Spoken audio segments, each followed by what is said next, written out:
अगर अभिनंदन को कुछ हो जाता वहां पर और पाकिस्तान इसमें ढीला पड़ जाता तो वास्तव में पाकिस्तान जो है खत्म हो जाता।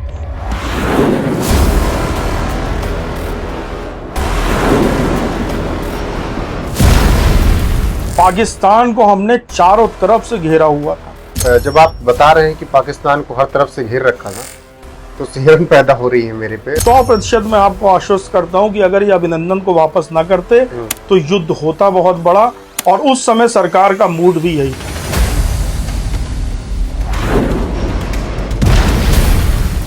हमारे रक्षा मंत्री, प्रधानमंत्री, चीफ ऑफ एयर स्टाफ, उन्होंने जिस प्रकार का शौर्य दिखाया कि अभिनंदन को कुछ हो जाता तो भारतीय सेना इतने उफान पे थी कि वो इनके कलेजे फाड़ के इनका दिल निकाल के खा जाती।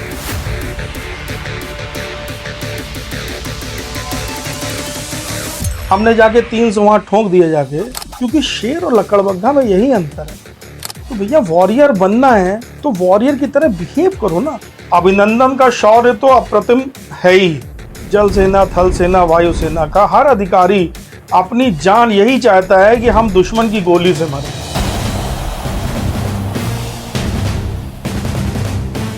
अगर आपको या देश के लोगों को ये लगता है कि फारूक अब्दुल्ला जो चाहेंगे या उमर अब्दुल्ला जो चाहेंगे वो कर लेंगे, तो ये आपका भ्रम है। मैं उन दोनों को भारत के खिलाफ मानता हूं। सनातन संस्कृति, सभ्यता, धर्म और राष्ट्र, अगर तुम उसके विरोधी हो तो तुम कोई भी हो, तुमको खतरा है। कोई जरूरी नहीं कि तुम सिर्फ मुसलमान हो और या क्रिश्चियन हो। तुम सिर्फ मुसलमान हो इसलिए तुमको नहीं खतरा है सर्कल की सेना। लॉरेंस बिश्नोई क्या है? लॉरेंस बिश्नोई एक बेचारा लड़का है जिसको कि जेल में रखा हुआ। अब अगर वहां से खेल खेला जा सकता है तो हम वहां से खेलेंगे, उसमें क्या दिक्कत है? उनके डीएनए में वो खौफ आ गया है। फायदे में रहोगे तो फायदे में रहोगे, नहीं तो फिर यहां नहीं रहोगे।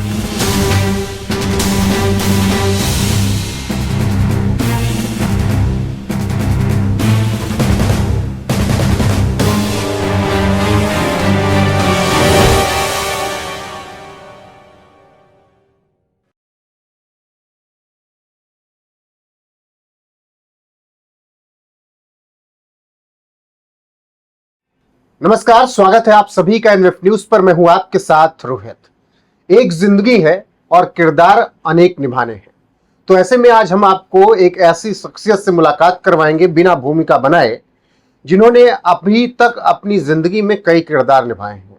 पत्रकारिता से शुरुआत होती है और फिर सर्विसेज इंडियन आर्मी को देते हैं और अब वो अपनी एक सेना चला रहे हैं, कल की सेना।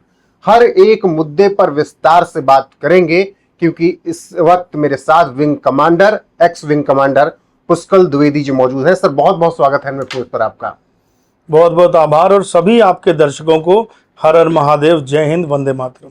सबसे पहला सवाल यही कि विंग कमांडर बनने से पहले जो पत्रकारिता शुरू की, क्योंकि पत्रकार हूं और जब ये बारे में आपके पता लगा तो एक्साइटमेंट है, ये शुरुआत कहाँ से हुई? देखिए, पढ़ने लिखने का शौक बचपन से था और हमेशा मुझे लगता था कि कुछ ऐसा करना चाहिए जिससे 4 लोगों का भला कर सकें। तो जो हमने फिल्मों में देखा, जो समाज में जैसे हमने देखा कि एक एक न्यूज़ की वैल्यू होती है, खबरें छपती हैं तो सड़कें बन जाती हैं, खबरें छपती हैं तो पुल बन जाते हैं, तो हमने फिर इसीलिए प्रिंट मीडिया से प्रारंभ किया और अमर उजाला में हमने अपना प्रथम गुरु बना करके प्रिंट मीडिया से कुछ सीखा। कुछ ही महीने रहे, युवावस्था थी और नया नया फैसिनेशन था। 97 में आप समझ सकते हैं कि इलेक्ट्रॉनिक मीडिया का एडवेंट हो रहा था, तो तुरंत हमने माइग्रेट किया इलेक्ट्रॉनिक मीडिया में। न्यूज़ रूम में काम करते करते फिर एंकरिंग की तरफ आए, और कहीं ना कहीं माँ सरस्वती की कृपा थी कि बोलने में अच्छे थे। उस समय फिलहाल अंग्रेजी तो उतनी अच्छी नहीं थी, लेकिन हिंदी, संस्कृत सबका था, तो आकाशवाणी में संस्कृत न्यूज़ रीडर में अप्रूव हुए, हिंदी न्यूज़ रीडर में अप्रूव हुए, और उर्दू शायरी के भी प्रोग्राम किए, क्योंकि लखनऊ में रहने के कारण ज़बान साफ थी, उर्दू बोलना समझना आता था। और साथ ही साथ इन्वेस्टिगेटिव जर्नलिज्म के प्रोग्राम्स करना शुरू किया। और वहाँ से ये यात्रा चलने लगी, बहुत अच्छी लगी।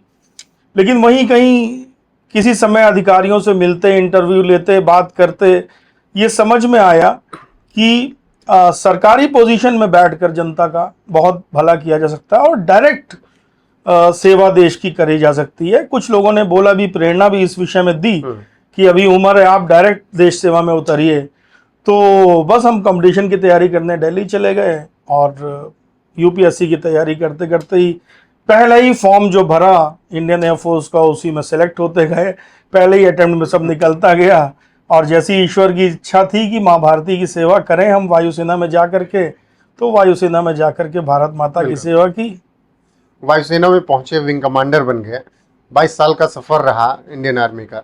एक सुखद सफर होता है। मुझे लगता है कि देश में जब खासकर ग्रामीण बच्चा बड़ा होता है तो उसकी सबसे पहले ख्वाहिश होती है कि वो इंडियन आर्मी में जाए, नेवी हो, फिर चाहे थल सेना हो या फिर वायुसेना हो।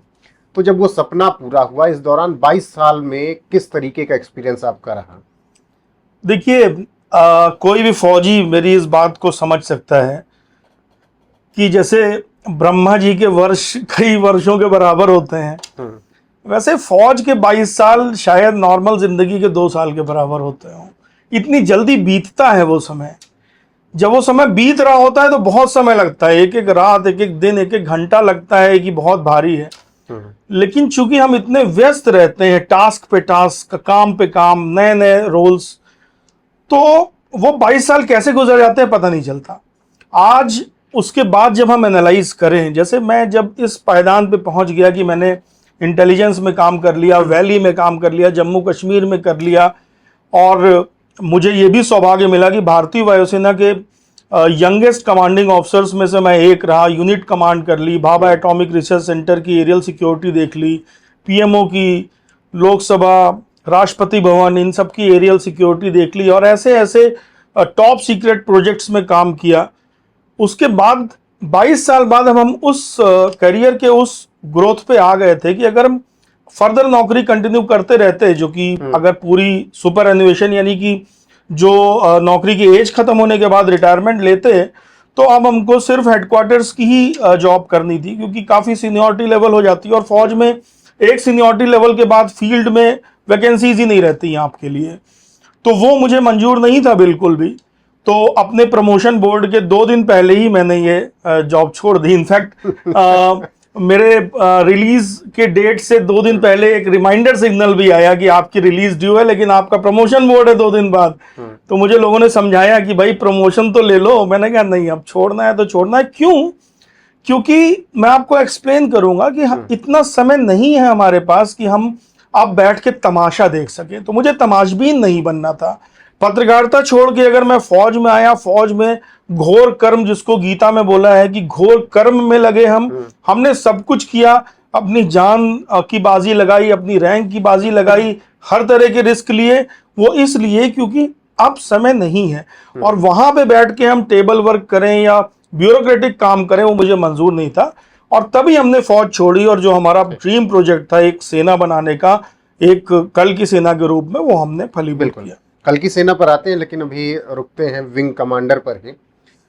जब विंग कमांडर की एक सर्विस होती है तो थोड़ा समझाइएगा काम कैसे करना होता है, क्योंकि जब से अभिनंदन वाला केस आया देश में, लोगों ने बहुत ज़्यादा समझना शुरू किया कि हाँ विंग कमांडर, अभी तक पायलट समझते थे सब।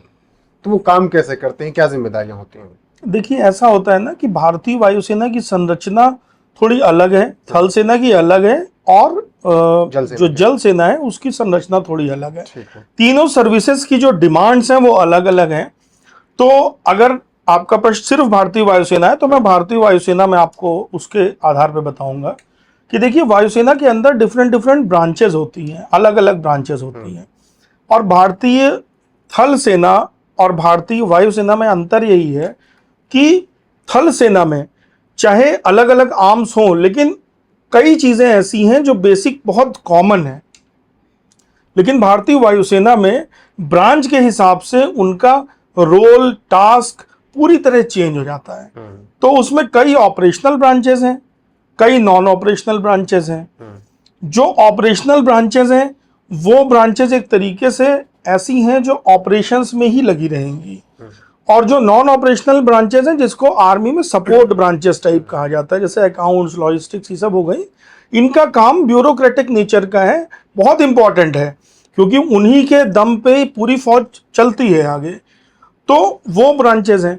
तो ऐसे करके ब्रांच में डिवीजन होता है। उसके अलावा कई कोर्सेज भी होते हैं जो इंटरमिंगल होते हैं, जैसे कोई नॉन ऑप्स ब्रांच वाला भी करके उसमें जा सकता है। बहुत सारी अपॉर्चुनिटीज होती हैं अलग अलग स्ट्रीम्स में काम करने की। कोई यूएवी स्ट्रीम में जाता है, कोई किसी और स्ट्रीम में जाता है, कोई इंटेलिजेंस में जाता है।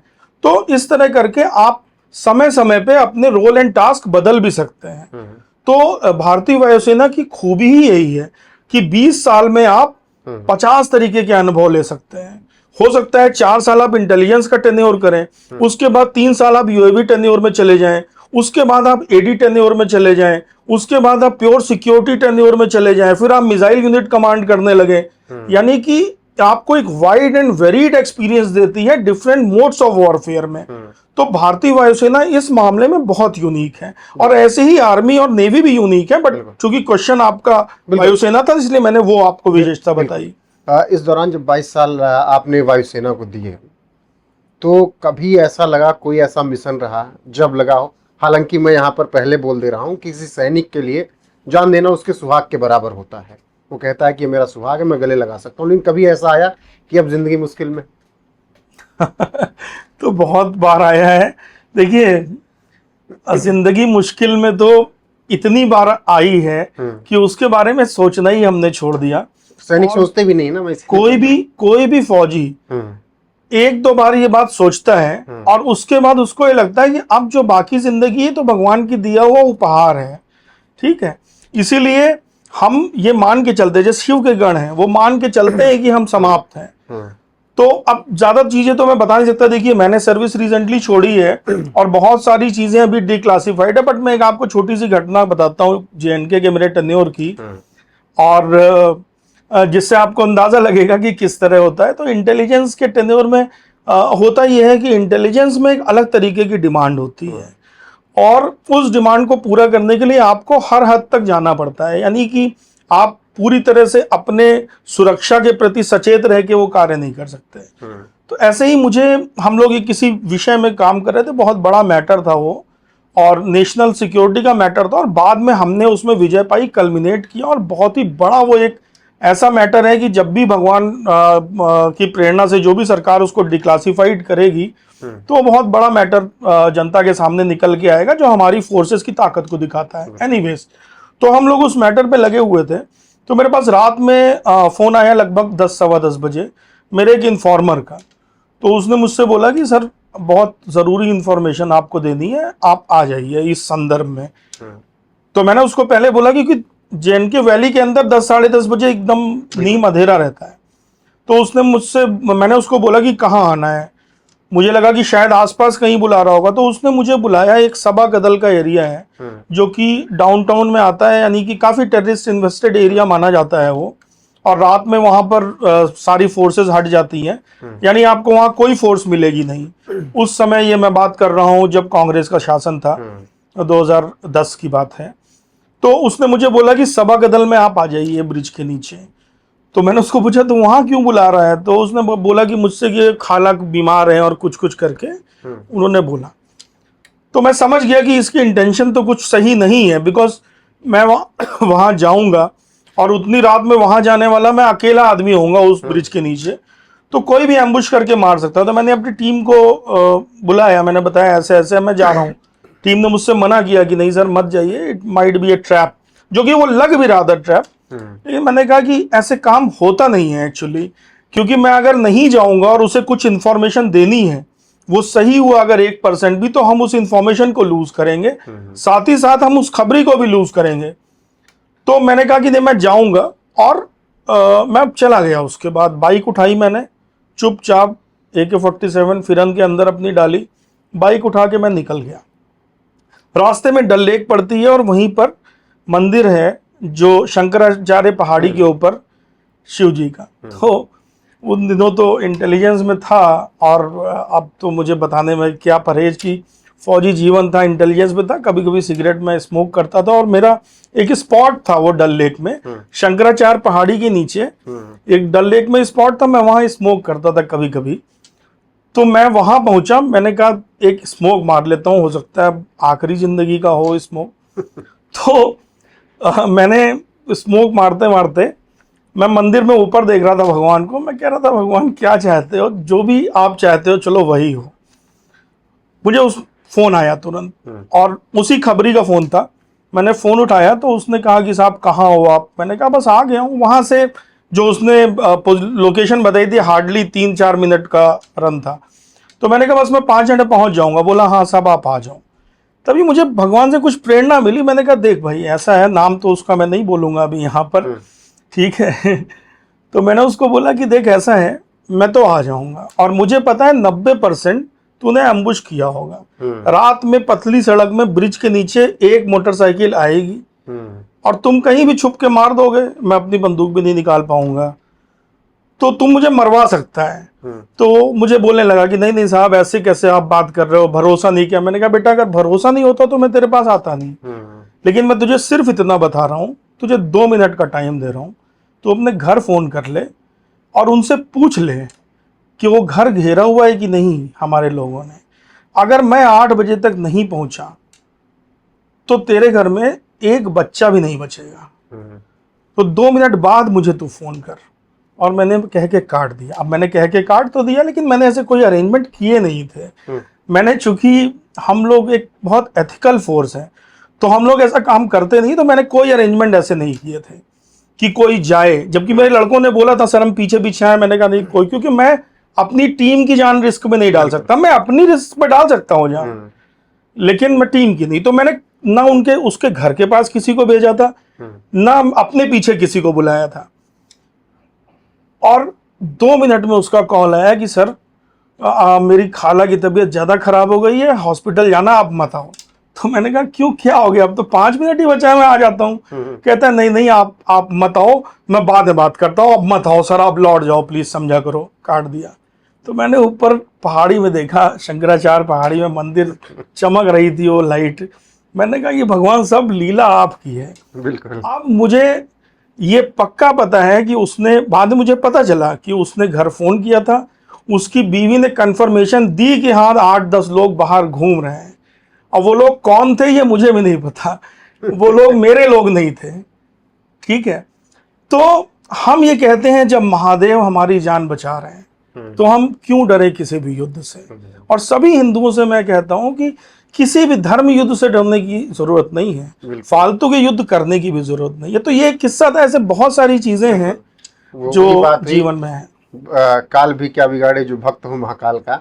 लेकिन जब घाटी की बात हो रही, जम्मू की आपकी पोस्टिंग की बात हो रही है, उसी दौरान आपको एक नाम दे दिया गया कि जिहाद सर्जन करके कुछ, ये क्यों पड़ा? देखिए बात यह है कि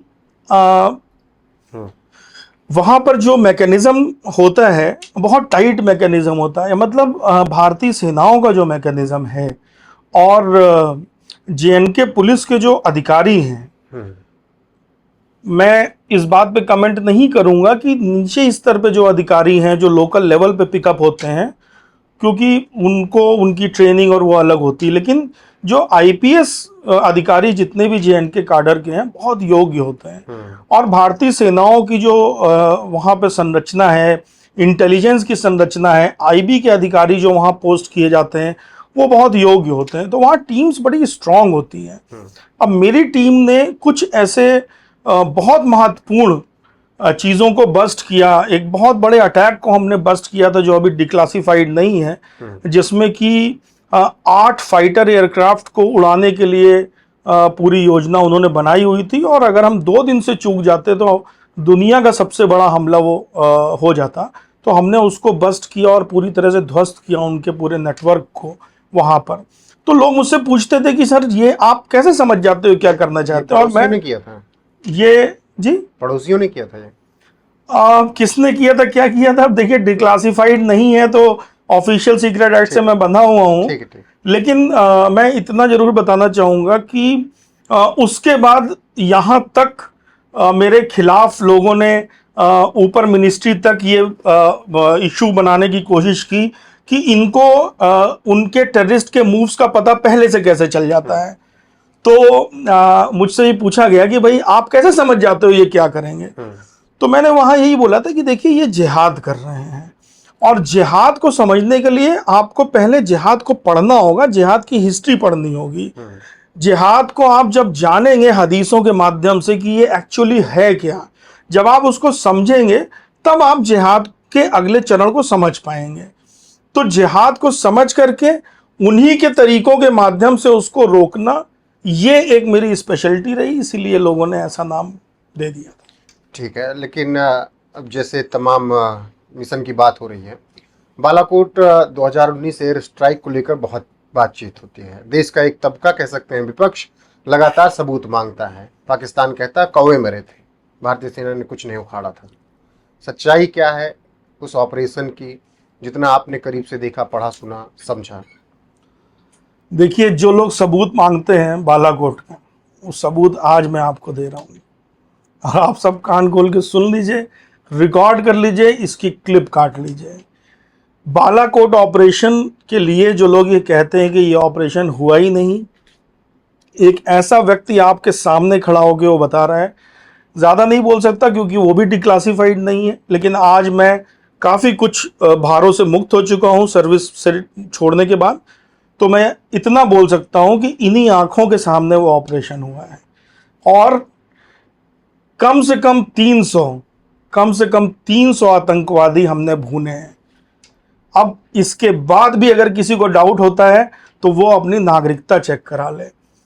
बालाकोट ऑपरेशन जिस दिन भारत सरकार उसको डिक्लासिफाइड करेगी, हमारे पास एक एक मिनट का सबूत है, एक एक मिनट का सबूत है किस प्रकार ये ऑपरेशन हुआ। पूरी दुनिया में ऐसी कोई मिसाल नहीं है कि इतना डेयर डेविल ऑपरेशन किसी ने किया हो। जो मिलिट्री प्रिंसिपल्स होते हैं, जिस तरह से ऑपरेशंस होते आए हैं, उन सबसे बेहतर तरीके से ये ऑपरेशन हुआ है। और इसके लिए उस समय के तत्कालीन चीफ और जो पूरी टीम थी, वो सारी प्रोफेशनल्स की टीम, जिस दिन भारत सरकार ने इसको डिक्लासिफाइड करके ये अधिकार दे दिया कि आप लोग खुलेआम बताइए, अब जनता को, सारे लोग बताएंगे ही नहीं, आपको सारे प्रमाण देंगे। इसलिए अपने मन में देखिए, राजनीति एक अलग चीज है। मैं किसी राजनीतिक दल का फेवर या उसके डिसफेवर की बात नहीं कर रहा, लेकिन सेना आपसे झूठ नहीं बोलेगी, सेना के इतना आप याद रखिए। सेना के शौर्य पर सवाल नहीं होने चाहिए, बिल्कुल सवाल नहीं होने चाहिए। सेना आपसे झूठ नहीं बोलेगी कि सेना ने जाके वहां कौवे मारे हैं। ये बात मुझे लगता नहीं किसने शुरू की, लेकिन इस बात पे भरोसा करने वाले लोग आज ये सुन लें कि कम से कम 300 हमने वहां भस्म किए हैं आतंकवादी। जिस तरीके से अभिनंदन का पाकिस्तान में गिरना था, वो एक बड़ी चिंता का विषय देश में तो था ही, लेकिन मैं आपसे राजनीतिक पॉइंट्स ऑफ व्यू से नहीं पूछ रहा हूँ, लेकिन वो सरकार की एक बड़ी सफलता थी अभिनंदन को इतनी जल्दी देश वापस ले आके आ पाना, और फिर इमरान खान का अपनी सदन में कहना कि अगर हमने नहीं छोड़ा आज रात 9 तक तो हमला फिर से हो जाएगा। नहीं, बिल्कुल। देखिए, पहली बात मैं आपको दोनों पक्ष बताता हूँ। अभिनंदन जो वहां पर पाकिस्तान में जब गिरे उस दुर्घटना के बाद, उसके अंदर की बहुत सारी चीजें हैं, वो अभी मैं बता नहीं सकता आपको। एक एक मिनट का, एक एक सेकंड का हिसाब है। तो जो उस समय जो कॉम्बैट कंट्रोलिंग कर रही थी मिंटी, वो भी मेरी जूनियर है, मैंने उसको ट्रेन भी किया है। अभिनंदन भी मेरे जूनियर रहे हैं।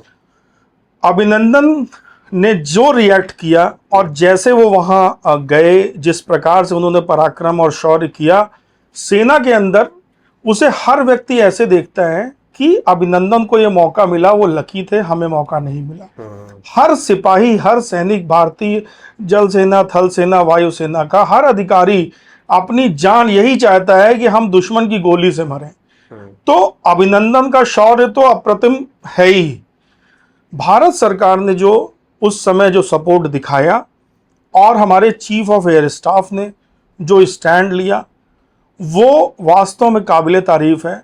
पाकिस्तान को जिस तरह प्रेशर में डाला गया, और आप ये समझ लीजिए कि ये सिर्फ कोरी कहने की बातें नहीं है कि एक फोन कॉल कर दिया गया और उस फोन कॉल की वजह से वो डर के मिमियाने लगा पाकिस्तान। पाकिस्तान को हमने चारों तरफ से घेरा हुआ था और वास्तव में उस समय खून इतने उबाल पे था कि निर्णय अगर हो जाता तो बहुत बड़ा एक युद्ध हम करके जीत भी लेते। तो जो भी है, जो दुष्प्रचार है राजनीतिक, उसको दूर फैलाइए, लेकिन ये बात है कि उस समय सरकार ने, हमारे रक्षा मंत्री, प्रधानमंत्री, चीफ ऑफ एयर स्टाफ, उन्होंने जिस प्रकार का शौर्य दिखाया, जिस प्रकार का दृढ़ इच्छा शक्ति दिखाई, वही इच्छा शक्ति हमको भविष्य में भी चाहिए। बिल्कुल। जब आप बता रहे हैं कि पाकिस्तान को हर तरफ से घेर रखा था, तो सिहरन पैदा हो रही है मेरे पे। और शौर्य पर तो कभी सैनिकों के सवाल थे ही नहीं, लेकिन मेरा यहाँ पर एक सवाल है, हाइपोथेटिकली है, लेकिन मुझे पूरा विश्वास है अपने सैनिकों पर। क्या अगर उस दिन अभिनंदन वापस ना आते तो पाकिस्तान नक्शे पर ना होता आज? देखिए, अब मेरे इस बयान से कोई विवाद नहीं खड़ा होना चाहिए। मैं ये चीज़ सिर्फ ये मेरा पॉइंट ऑफ व्यू मैं आपको बता रहा हूँ। इसमें आप ये मत समझिएगा कि मैं किसी का फेवर कर रहा हूँ या डिसफेवर कर रहा हूँ, लेकिन मैं निश्चित रूप से आपको बोल रहा हूँ कि अगर अभिनंदन को कुछ हो जाता वहाँ पर और पाकिस्तान इसमें ढीला पड़ जाता, तो वास्तव में पाकिस्तान जो है ख़त्म हो जाता। और जो नरसंहार हम करते, भारतीय सेनाएं इतना ज़्यादा भरी हुई थी, जो नरसंहार हम करते उसकी कल्पना किसी ने नहीं की होगी। आपको मैं एक चीज़ बताऊं, ये भी मैं आपको एक घटना बताता हूं। हमारी डिप्लॉयमेंट थी और सोपोर एक ऐसी जगह है जो कि बहुत हॉट बेड रहती है, और मैं तो नाम से मेरे ब्राह्मण लिखा हुआ है, तो हमने अपनी माता जी को कुछ वचन दिए थे। उसमें से एक वचन था कि हम मांस कभी नहीं खाएंगे, फौज में जा रहे हैं तो हमने उस वचन का हमेशा पालन किया कि हमने कहा चलो इतना तुम कर ही सकते हैं कि हम मांस ना खाएं। तो हमारे पास इंट रिपोर्ट आई कि 4 टेररिस्ट हमारे कैंप में हमला करने के लिए आज उनका प्लान है कि वो हमला करेंगे।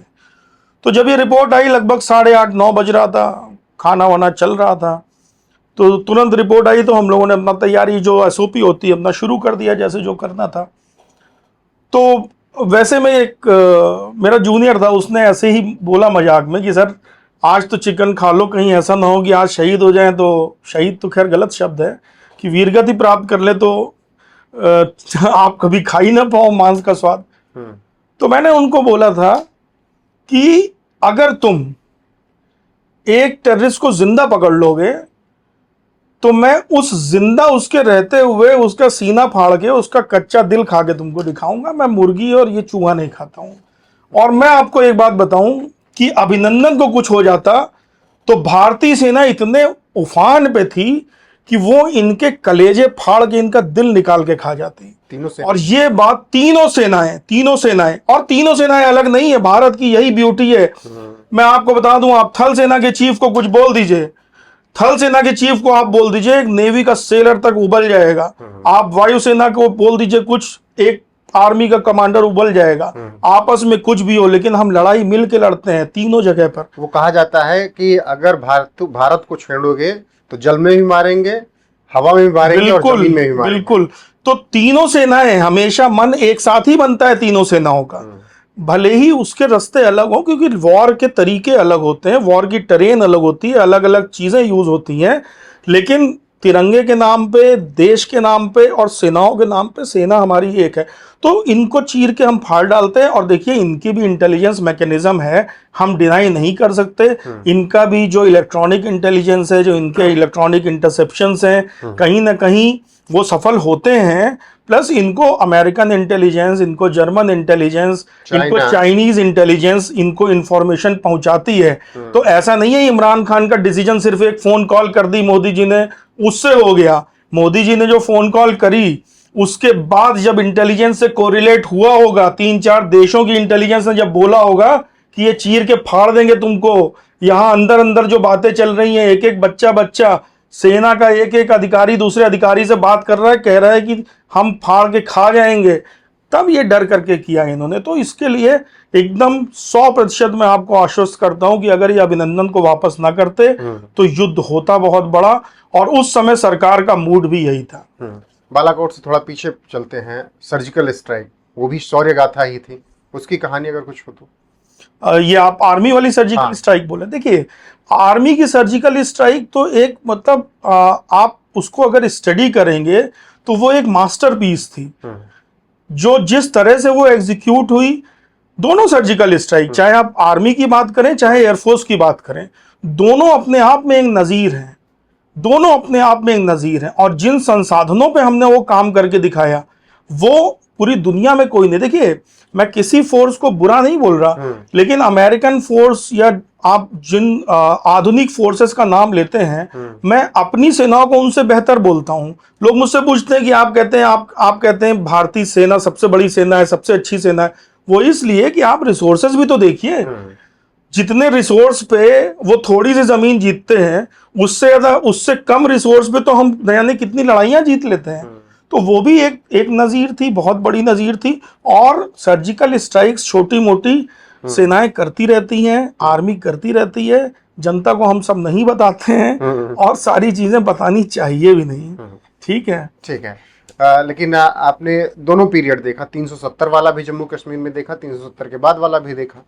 परिवर्तन आया है, हम लोग भी गए, बहुत कुछ बदला है, लेकिन फिर भी अभी ऐसे कांड हो ही जा रहे हैं। नई सरकार बनी, 7 लोगों को मार दिया गया। मतलब कि अभी आतंकियों पर लगाम क्यों नहीं लग पा रही, अगर सब कुछ ठीक हो रहा है धीरे धीरे तब भी? देखिए अब मैं ये मानता नहीं हूं कि सब कुछ ठीक हो रहा है। ठीक है, 370 हटना एक बहुत अच्छी घटना थी। मुझे याद है मैं उस दिन मिलिट्री हॉस्पिटल में एडमिट था, कुछ तबीयत खराब थी। हम वहाँ पे भी मिलिट्री हॉस्पिटल के अंदर मिठाई बटी थी इस विषय में, तो सारा देश खुश था। लेकिन कहीं ना कहीं उसके इम्प्लीमेंटेशन में हम चूके हैं, और स्थितियां सुधरी नहीं हैं ये तो मैं नहीं कहूँगा, क्योंकि मैं उसके बाद भी कश्मीर गया हूँ। मैंने उससे पहले तो वहाँ पर नौकरी की है, चप्पा चप्पा छाना है। देखिए मैं हमेशा यही कहता हूँ कि कोई भी समाज तभी सुरक्षित रहेगा जब योद्धा उस समाज के आसपास रहेंगे। जब आप कश्मीर में पहले जाते थे, आपको फौज दिखती थी तो आप सुरक्षित महसूस करते थे। आज वहाँ फौज नहीं है तो किसका फिर टेम्पो हाई होगा, किसका मनोबल हाई होगा? हमें ज़रूरत कुछ और है। हमें ज़रूरत है वहाँ की डेमोग्राफी को वापस लाने की, जिस पे कोई बात नहीं करता है, लोग डरते हैं। मैं सिर्फ सरकार की प्रशंसा करता रहूं तो मुझे बहुत अच्छा माना जाएगा, शायद मुझे लाभ भी मिलेंगे, लेकिन मुझे लाभ चाहिए होता तो मैं नौकरी करता रहता, सीनियर पोजीशन में बैठ के हेलीकॉप्टर में जाकर के तेजपुर और डिगबोई में जाके गोल्फ खेलता और लौट आता। मुझे वो नहीं करना, इसलिए मैं एकदम स्पष्ट बोलता हूँ। और अब मैं बोलूंगा थोड़ा, आप लोग रिसर्च ज़्यादा कीजिएगा।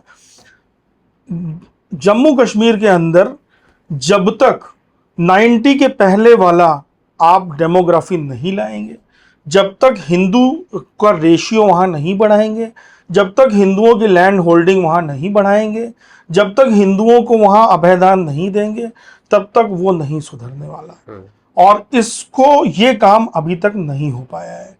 हो सकता है आने वाले समय में सरकार ये कर दे, अगर कर देगी तब मैं मानूंगा कि वहाँ पर स्थितियाँ सुधरी हैं, वरना मैं नहीं मान सकता कि वहाँ पे स्थितियाँ सुधरी हैं। मैंने वहाँ जाके देखा है, मुझे नहीं लगता, क्योंकि ऊपर ऊपर देखने में भले ही आपको लगे कि घटनाएं नहीं हो रही हैं, एक रंगदारी एक चीज होती है। रंगदारी आपने शब्द सुना होगा, यानी कि मोहल्ले के गुंडे अगर हर घर से पैसा लेते हैं तो कुछ बदतमीजी नहीं करते हैं। तो कोई बाहर से आएगा बोलेगा मोहल्ले में तो बड़ी शांति है भाई, लड़की भी चली जा रही है, कोई छेड़ नहीं रहा, कुछ नहीं कर रहा, हमारे यहाँ तो आए दिन लड़ाई होती रहती है। क्यों? क्योंकि तुम रंगदारी नहीं देते हो और ये मोहल्ले वाले रंगदारी देते हैं।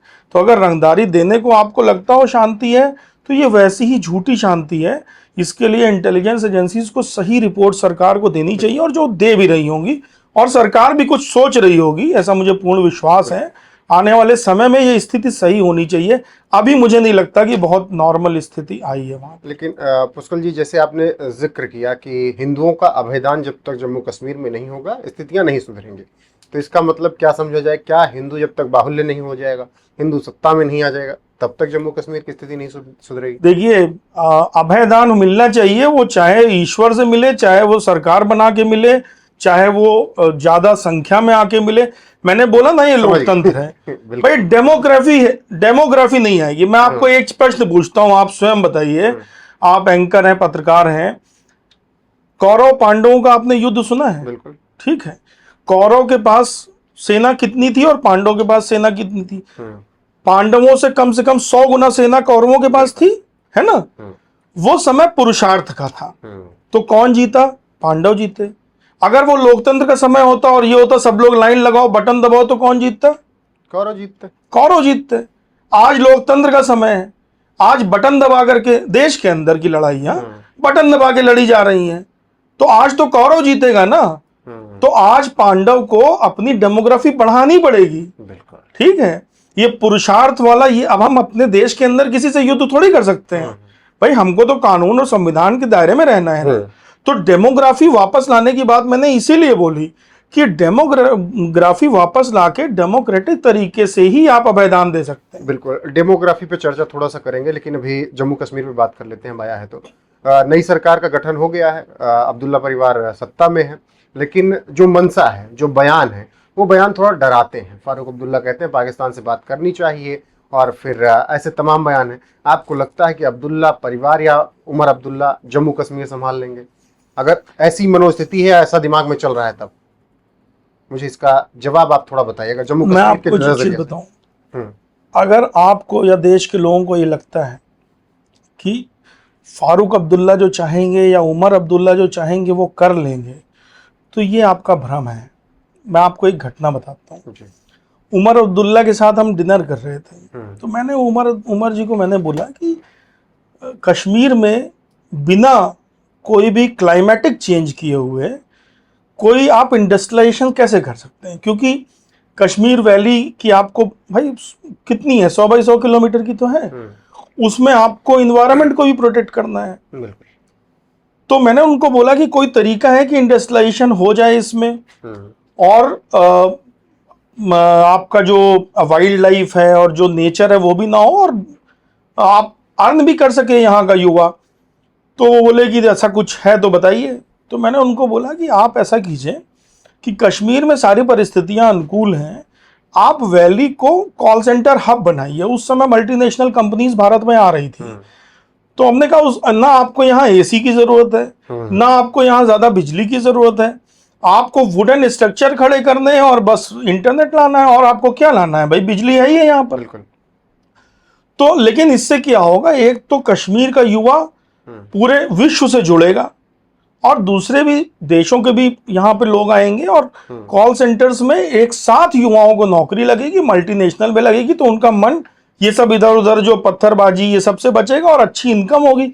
मल्टीनेशनल कंपनी अच्छी इनकम देती है। तो उन्होंने मुझसे बोला कि द्विवेदी जी, आपको क्या लगता है कि मेरे कहने से जनता ये सबको स्वीकार कर लेती है? यानी कि उनकी बात सही थी। ऐसा नहीं है कि फारूक अब्दुल्ला या उमर अब्दुल्ला जो भी प्रोग्रेसिव थॉट लाएंगे जनता एक्सेप्ट कर लेगी। वो नेता है, पॉलिटिशियन है, वो वही थॉट लाएंगे जिसमें जनता उनको सपोर्ट करेगी। आप इस चीज को समझिए। मैं उनका फेवर नहीं कर रहा बिल्कुल भी। मैं दोनों लोगों को एंटी इंडिया ही मानता हूं, ठीक है, उसके अपने मेरे रीजंस हैं, ठीक है। मैं उन दोनों को भारत के खिलाफ मानता हूं, लेकिन उनकी इस बात में सच्चाई है कि ऐसा नहीं है कि फारूक अब्दुल्ला या उमर अब्दुल्ला अगर कोई बहुत प्रोग्रेसिव और अच्छा थॉट लाएंगे तो जनता एक्सेप्ट कर लेगी। क्योंकि जनता की साइकी क्या बोल रही है, इतने वर्षों से जो पिछली सरकारें उन्होंने क्या किया है।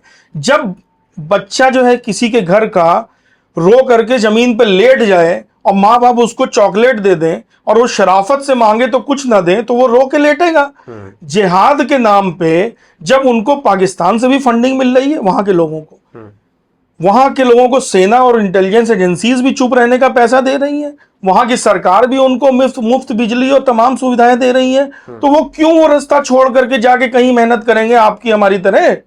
आप इस चीज को समझिए। तो इस वजह से ऐसा नहीं है। जो आपने प्रश्न पूछा, मैं उसका उत्तर यही देना चाहता हूं कि फारूक अब्दुल्ला, उमर अब्दुल्ला, पहली बात तो उनकी लाइन ऑफ थॉट पूरी तरह पैट्रियोटिक नहीं है, ठीक है, क्योंकि मेरी नज़र में कोई भी ऐसा व्यक्ति पैट्रियोटिक नहीं हो सकता जो भारतीय संस्कृति, सभ्यता, धर्म का सम्मान ना करता हो। दूसरी बात यह कि अगर वो प्रोग्रेसिव भी होना चाहेंगे तो उनको जनता प्रोग्रेसिव होने नहीं देगी, क्योंकि the moment they talk about progression उनको जनता सत्ता से आउट कर देगी। तो इसलिए उससे कोई लाभ नहीं होने वाला है। ठीक। ये है कि अंडर करेंट्स को हम कैसे संभालते हैं, केंद्र कैसे संभालती है, वो ज्यादा इंपॉर्टेंट। ठीक। डेमोग्राफी चेंज की बात आपने की, तो केवल जम्मू कश्मीर में ही नहीं, इसके अलावा आप देखेंगे पश्चिम बंगाल जाइए, उत्तर प्रदेश के बहराइच जैसे जिलों में, पीलीभीत जैसे जिलों में, तमाम मतलब बातें जब हमने की कई वकीलों से, कई ऐसे लोगों से, तो उन्होंने कहा कि देश के तमाम ऐसे हिस्से हैं जहां पर डेमोग्राफी चेंज हो चुकी है और ये भारत के लिए सबसे बड़ा खतरा है। लगता है कि अगर डेमोग्राफी पर हमारी सरकारें नहीं बात करेंगे तो आने वाले वक्त में हमारे सभी वोटर हमारे लिए खतरनाक हो जाएंगे। बिल्कुल बिल्कुल। और मैं तो ये कह रहा हूं कि भारत में सरकारें या भारत में अधिकारी या भारत के लोग जब तक झूठ को झूठ और सच को सच बोलना नहीं शुरू करेंगे, तब तक वो कोई प्रॉब्लम को हल कर ही नहीं सकते। आप किसी डॉक्टर के पास जाएंगे, जब वो ये समझेगा ही नहीं कि इस बीमारी की वजह क्या है, तो बीमारी को कैसे दूर करेगा। सिर्फ सिम्टम का इलाज करने से बीमारी दूर नहीं होती है। तो डेमोग्राफिक प्रॉब्लम क्रिएट करेगी ही करेगी, ये तो एक निष्कर्ष है। और मैं आपको उस निष्कर्ष से पहले का वाक्य बताता हूं कि डेमोग्राफी चेंज ही इसलिए की जा रही है कि प्रॉब्लम बने। ये एक सोचा समझा प्लान है भारत के अंदर। आप एक चीज देखिए, एक पैटर्न देखिए। और मैं आपको एक बात और बता दूं कि कुछ ऐसे संगठन बनाए जाते हैं, उन्हें कोई रिलीजन का नाम दे दे, या उन्हें कोई पंथ का नाम दे दे, या उन्हें कोई ग्रुप का नाम दे दे, ये अलग बात है, वो सिर्फ नाम है तो वो संगठन ही है ना। तो कुछ ऐसे संगठन बनाए जाते हैं जिनका उद्देश्य ही दूसरे से लड़ना, उसको दबाना और उसको जीतना होता है। तो जो संगठन उस उद्देश्य से बनते हैं, उनकी जो रूल बुक्स होती हैं वो भी एक मिलिशिया की तरह बनती हैं, ठीक है। और वो रूल बुक धीरे धीरे मिलिट्री के सिद्धांतों को ही लागू करती हैं। अब भारत के अंदर क्या हो रहा है, एक मिलिट्री का टर्म है इंटरडिक्शन। आप लोग उस पर रिसर्च कीजिएगा कि क्या होता है। मैं अभी बहुत कम नटशेल में ही बताऊंगा। इंटरडिक्शन का मतलब ये है कि एनिमी की, यानी शत्रु की सप्लाई लाइंस को और शत्रु की अप्रोच लाइंस को पूरी तरह काटने का प्रबंध करना। अब आप भारत में देखिए, जो अवैध बस्तियों का बसाव हो रहा है, जो रोहिंग्या बांग्लादेशी ये आके बस रहे हैं, आप कभी ट्रेन से कैमरा लेके निकल जाइए और आप कैमरा ऑन करके उसको छोड़ दीजिए, फिर आप फास्ट मोशन में देखिए कैमरा कि अवैध पटरियों के आसपास जो बस्तियां बस रही हैं वो किन की हैं। ऐसा तो नहीं है पटरियों के पास जो है बहुत अच्छा उनको आबो हवा मिल रही हो तो वो रह रहे हो, ऐसा तो नहीं है, वो वहां बसते हैं। आप हाईवेज में जाके देखिए, जगह जगह हाईवेज में दुर्ग उनके बनाए हुए दिखेंगे, जगह जगह उस तरह की बस्तियां दिखेंगी। वो क्यों है? आप एयरपोर्ट्स, मेजर एयरपोर्ट्स के आसपास देखिए, आपको स्लम्स मिलेंगे जिसमें उस तरह के लोगों की बसावट है। आपको धारावी स्लम मिलेगा जो मुंबई के पास है, ठीक है। आपको भाभा एटॉमिक रिसर्च सेंटर के पास आपको जो है चीता बस्ती मिलेगी, चीता कैंप मिलेगा, जहां पर अवैध रोहिंग्या बांग्लादेशी सब घुसपैठिए भरे रहते हैं। और इस तरह की उनकी संरचना है कि वहां पर घुस के किसी को ढूंढना वो एक तरीके के भूल भुलैया के फॉर्म में बने हैं। ये आप ये मत सोचिए कि ये बस ऐसे ही बस जा रहे हैं, ठीक है। ये एक प्लान पैटर्न के तहत हो रहा है। आप जितने भी दर्शक हैं, मैं आप सबसे ये बस आप विचार कीजिए कि आपको अपने परिवार के 14 लोगों को ले जाके वैष्णो देवी दर्शन करने का प्लान बनाना हो, परिवार के 14 लोगों को, आपको 1.5 साल लग जाएगा। आप 14 लोगों में कोऑर्डिनेट नहीं कर पाएंगे, कभी किसी को छुट्टी नहीं, कभी किसी के बच्चे का एग्जाम, कभी कुछ। 14 लोग को आप नहीं ले जा पाएंगे। और कैसे वहां पर हजारों लोग जाकर के बांग्लादेश से निकल के जम्मू में बस जाते हैं। आपको लगता है ये सब क्या बिना कोऑर्डिनेशन के? ये वही शाहीन बाग की अल्लाह वाली बिरयानी है जो वहां से आती है, उसी अल्लाह वाली बिरयानी की तरह अल्लाह वाली प्लानिंग है ये। आप उसको समझिए उसको, और देखिए इसको डिनाई करने से कुछ नहीं होगा। मुझे रोज थ्रेट आती है, कभी बहरीन से, कभी इधर से, कभी उधर से। और आज आप लोग मेरे ऑफिस आए हैं, ये दरवाजे खुले रहते हैं हमेशा। हम तो कहते हैं तुम आओ, तुम आके हमला करने का प्रयास तो करो, तुमको पता तो चले तुम्हारे शरीर में कितना खून है, ठीक है। तो डरने की जरूरत नहीं है, पहले सच को सच कहिए और फिर उसका उपचार कीजिए। बिल्कुल। तो ये जो है, ये डेमोग्राफी एक बहुत बड़ा षड्यंत्र है और ऐसे ही बहुत सारे षड्यंत्र चल रहे हैं। मैं आपको एक चीज बताऊंगा, आप कुछ पूछना चाहते हैं आप पूछ लीजिए, बहुत बहुत इंपॉर्टेंट चीज है, उससे आपके आगे के क्वेश्चन भी रिलेटेड होंगे। नहीं। आप लोगों को याद होगा कि 2017 में जनरल बिपिन रावत ने बोला था कि वी आर एट 2.5 वॉर, हम 2.5 मोर्चे की लड़ाई लड़ रहे हैं, ऐसा उन्होंने बोला था। स्वर्गीय रावत जी ने जो बोला था 2017 में, मैं उसमें कुछ ऐड करना चाहता हूं और उस पर पूरा देश विचार करें कि ये लड़ाई 2.5 मोर्चे की लड़ाई नहीं है, ये लड़ाई बढ़ चुकी है। अब ये 2.25 मोर्चे की लड़ाई हो गई है, 2.7 फ्रंट वॉर, जिसमें एक पक्ष चाइना है, एक पक्ष पाकिस्तान है, और 0.5 जो रावत साहब ने बोला था, जो देश के अंदर बैठे घुसपैठिए और इस तरह के तत्व हैं, एंटी इंडिया फोर्सेस हैं, वो हैं। और इस 2.5 के ऊपर 0.25 जो और है वो है एंटी इंडिया, यानी एंटी भारत, यानी एंटी सनातन शासन प्रशासन सत्ता व्यवस्था, जिससे भी हमको लड़ना है, जो कि मुगलों के समय से शुरू होकर अंग्रेजों के समय तक आते आते आजादी के बाद भी इतने सालों तक वो बदली नहीं। शायद ये सरकार उसको बदलने का थोड़ा बहुत प्रयास करे, समय लेकिन अभी कम है, लेकिन अभी वो बदली नहीं। यानी कि 2.75 फ्रंट पे हमको लड़ना है। तो आप जो देखते हैं कि जो डेमोग्राफिक बसावट हो रही है, इसमें जो 0.25 जो एंटी सनातनी सत्ता प्रशासन व्यवस्था जो मुगलों के समय से बनती आई, वो भी इनका सहयोगी रही है, और उसके टूल्स, वक्फ एक्ट जैसे जो टूल्स हैं वो उसके टूल्स हैं। तो we are actually at war, this is a war, we are running at war. बिल्कुल। लेकिन बात तो हो गई घुसपैठियों की, लेकिन बांग्लादेश में हिंदुओं के साथ जिस तरीके से बर्बरता की जाती है, उससे बचने के लिए क्या कुछ उपाय होना चाहिए? देखिए, 1.5 साल पहले की बात है, अगर कोई मेहनत करेगा तो मेरे किसी इंटरव्यू में उसको मिल जाएगा। मैंने ये प्रिडिक्ट किया था कि 1.5 साल के अंदर बंगाली हिंदुओं का जेनोसाइड होने वाला है, बहुत बड़ा, और वो जेनोसाइड बांग्लादेश में हो गया। अभी मैं फिर आपके चैनल के माध्यम से प्रेडिक्ट कर रहा हूं कि अगले साल सवा साल के अंदर अपने साइड ऑफ बंगाल में भी बहुत बड़ा जेनोसाइड होने वाला है। क्योंकि हमें हमेशा मारने वाले की प्रवृत्ति तो देखनी ही चाहिए, हमें मरने वाले की भी प्रवृत्ति देखनी चाहिए। कश्मीर में जो कीड़ा काटे हुए था कश्मीरी हिंदुओं को, आज कश्मीरी हिंदू सुन रहे होंगे, बुरा ना माने इस बात का, मैंने उनके लिए खून बहाया और मैं बहाऊंगा आगे भी, लेकिन ये बात सच है। उन्हें लगता था कि कश्मीरियत ज्यादा बड़ी चीज है, उन्हें लगता था कि कश्मीरी मुसलमान मेरे ज्यादा करीब है, बजाय किसी चोटी शिखाधारी जनेऊधारी साउथ इंडियन ब्राह्मण के। तो उस धोखे की वजह से वो मारे गए। बंगाल में भी यही सिंड्रोम है, सारे बंगालियों में, यानी कि ईस्ट बंगाल वेस्ट बंगाल दोनों में। मैं बंगाल को अभी भी एक ही मानता हूँ, ईस्ट बंगाल वेस्ट बंगाल, क्योंकि वहां के हिंदुओं की मेंटलिटी एक है, दोनों देशों की। वो कलकत्ता वाला आदमी कपड़ों की शॉपिंग करने बांग्लादेश चला जाता है, ढाका, दिल्ली उसको लगता है पराया। ये आपके जो बंगाली फ्रेंड होंगे आपको बताएंगे ये बात, मैंने तो वहां 2.5 साल रह के नौकरी की है। तो बंगाली हिंदुओं को अभी भी ये लगता है कि बंगाली मुसलमान बंगाली होने की वजह से उनके ज्यादा करीब है, बजाय किसी और हिंदू के जो उड़ीसा का है या जो कि किसी और प्रदेश का है।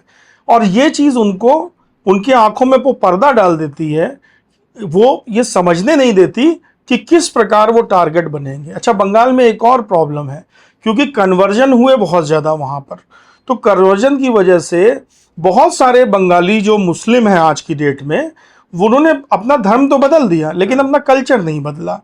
तो अभी भी वो साड़ी पहनती हैं उनकी महिलाएं, और पुरुष धोती पहनते हैं, लेकिन वो हैं मुस्लिम।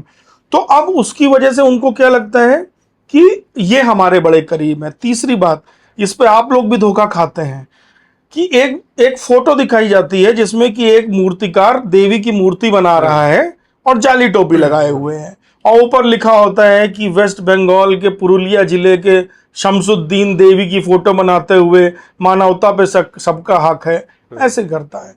तो वो हम इमोशनल हो जाते हैं, अंधे हो जाते हैं कि हिंदू तो बड़ा सीधा साधा होता है।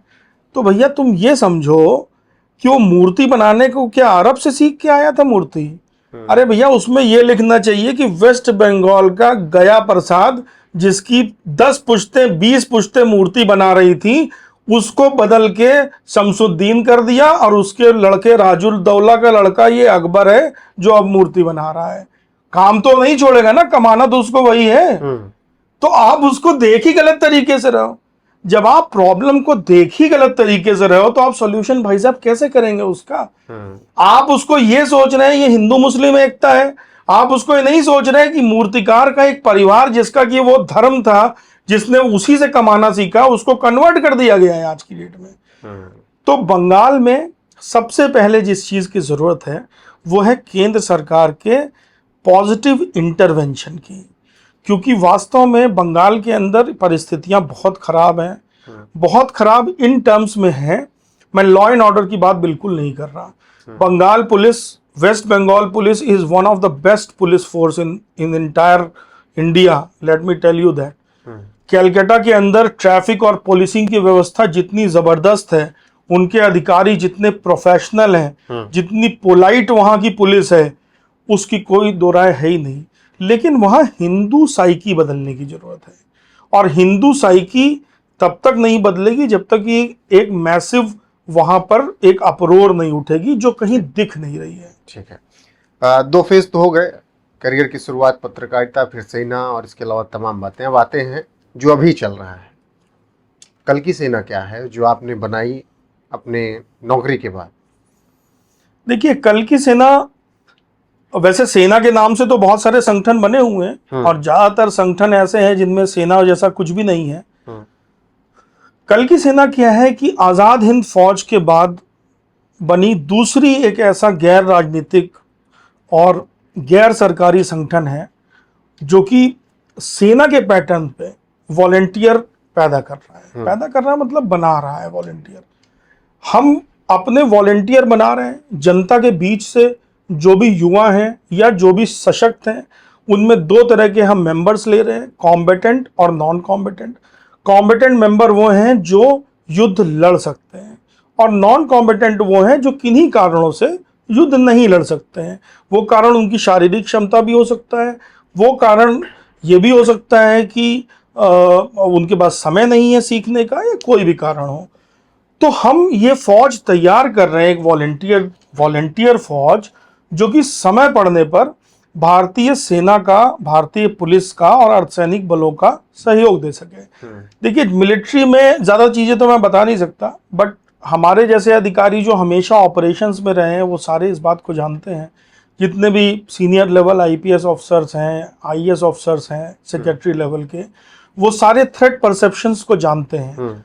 वो इस बात को जानते हैं कि इंडिया के अंदर सबसे बड़ा थ्रेट परसेप्शन ये है कि अगर हमारी 3 फ्रंट वॉर हो जाए, यानी कि चाइना अटैक करे, पाकिस्तान अटैक करे और इंटरनल एग्रेशन हो जाए, जिसको एक सामान्य नागरिक भी समझ सकता है कि वो कितना पॉसिबल है, वो काफी पॉसिबल है, क्योंकि आप देखते हैं समय समय पर हमें बॉर्डर्स पे ये लोग दबाने के प्रयास करते रहते हैं।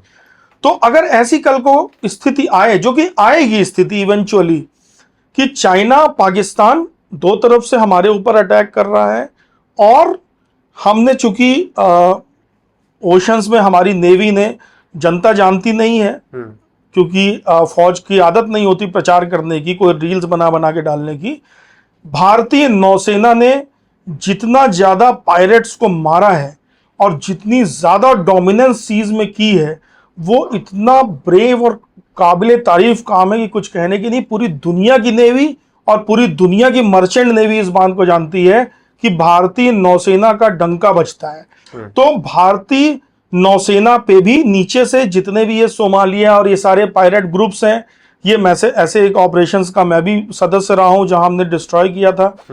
तो वो सारे ग्रुप्स अटैक करेंगे, दोनों तरफ से चीन पाकिस्तान अटैक करेंगे, और अंदर जैसे मैंने बताया कि गेटो जो बनाए हुए इन्होंने, जो नाकेबंदी करी हुई है रेलवे स्टेशन यहाँ वहां पे भी ये इंटरडिक्शन करेंगे, आर्मी की सप्लाईज को रोकेंगे। आपको 99 का एक उदाहरण देता हूं। कारगिल में सप्लाईज ले जाना दूभर कर दिया था। कारगिल के निवासी जो 90% मुस्लिम जनता थी वहां पर, सड़कों में लेट गई थी, लोग गाड़ियां पार्क कर दिए थे और क्योंकि वहां पर नीचे से किसी को बुला नहीं सकते आप, वहां की ऑक्सीजन लेवल कम है, वहां के लिए एक्लेमेटाइज होना पड़ता है। तो लेह से वहां पर हिंदू और बौद्ध ले जाए गए वॉलेंटियर सिविलियन, जो कि उस वेदर के लिए जो यूज टू थे, जिनकी आदत थी, और उनकी मदद से रसद पहुंचाई गई। इन लोगों ने इंटरडिक्शन कर दिया था।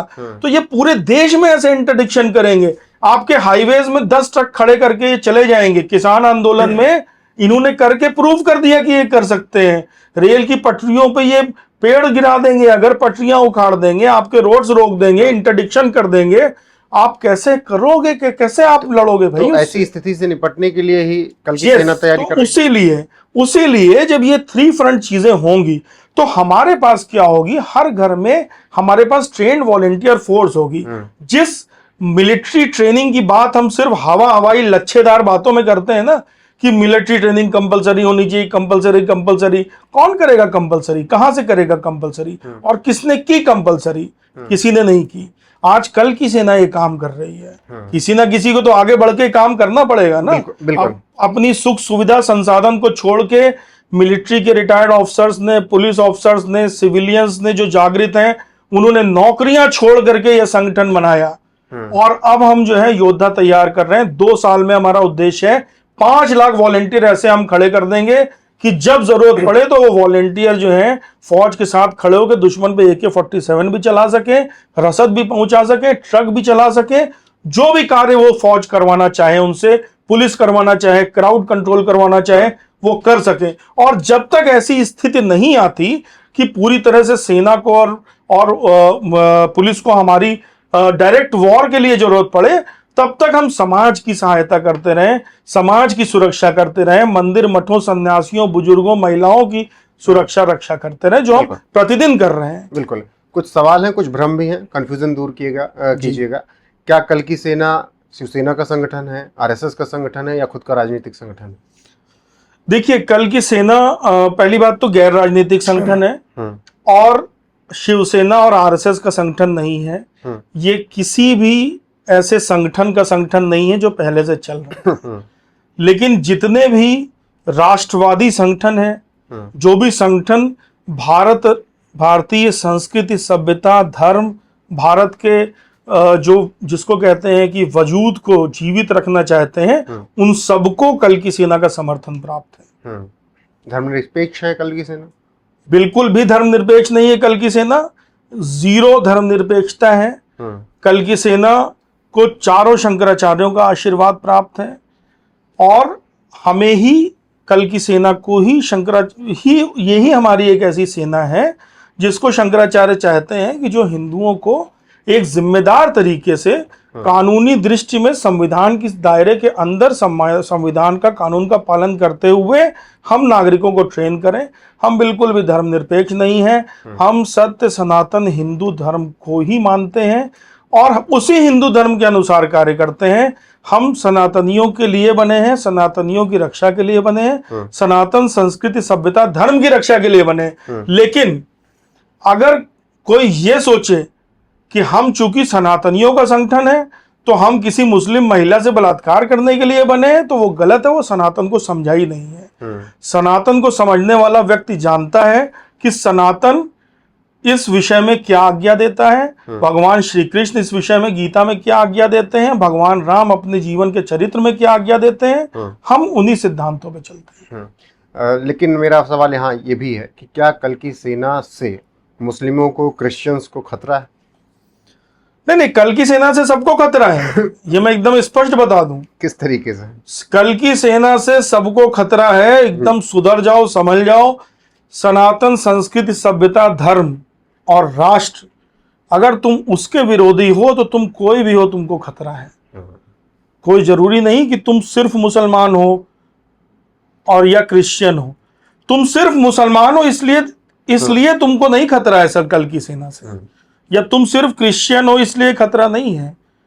तुम सनातन संस्कृति, सभ्यता, धर्म, राष्ट्र के विरोधी हो। तुम पतन चाहते हो, तुम इस भारत के टुकड़े करना चाहते हो।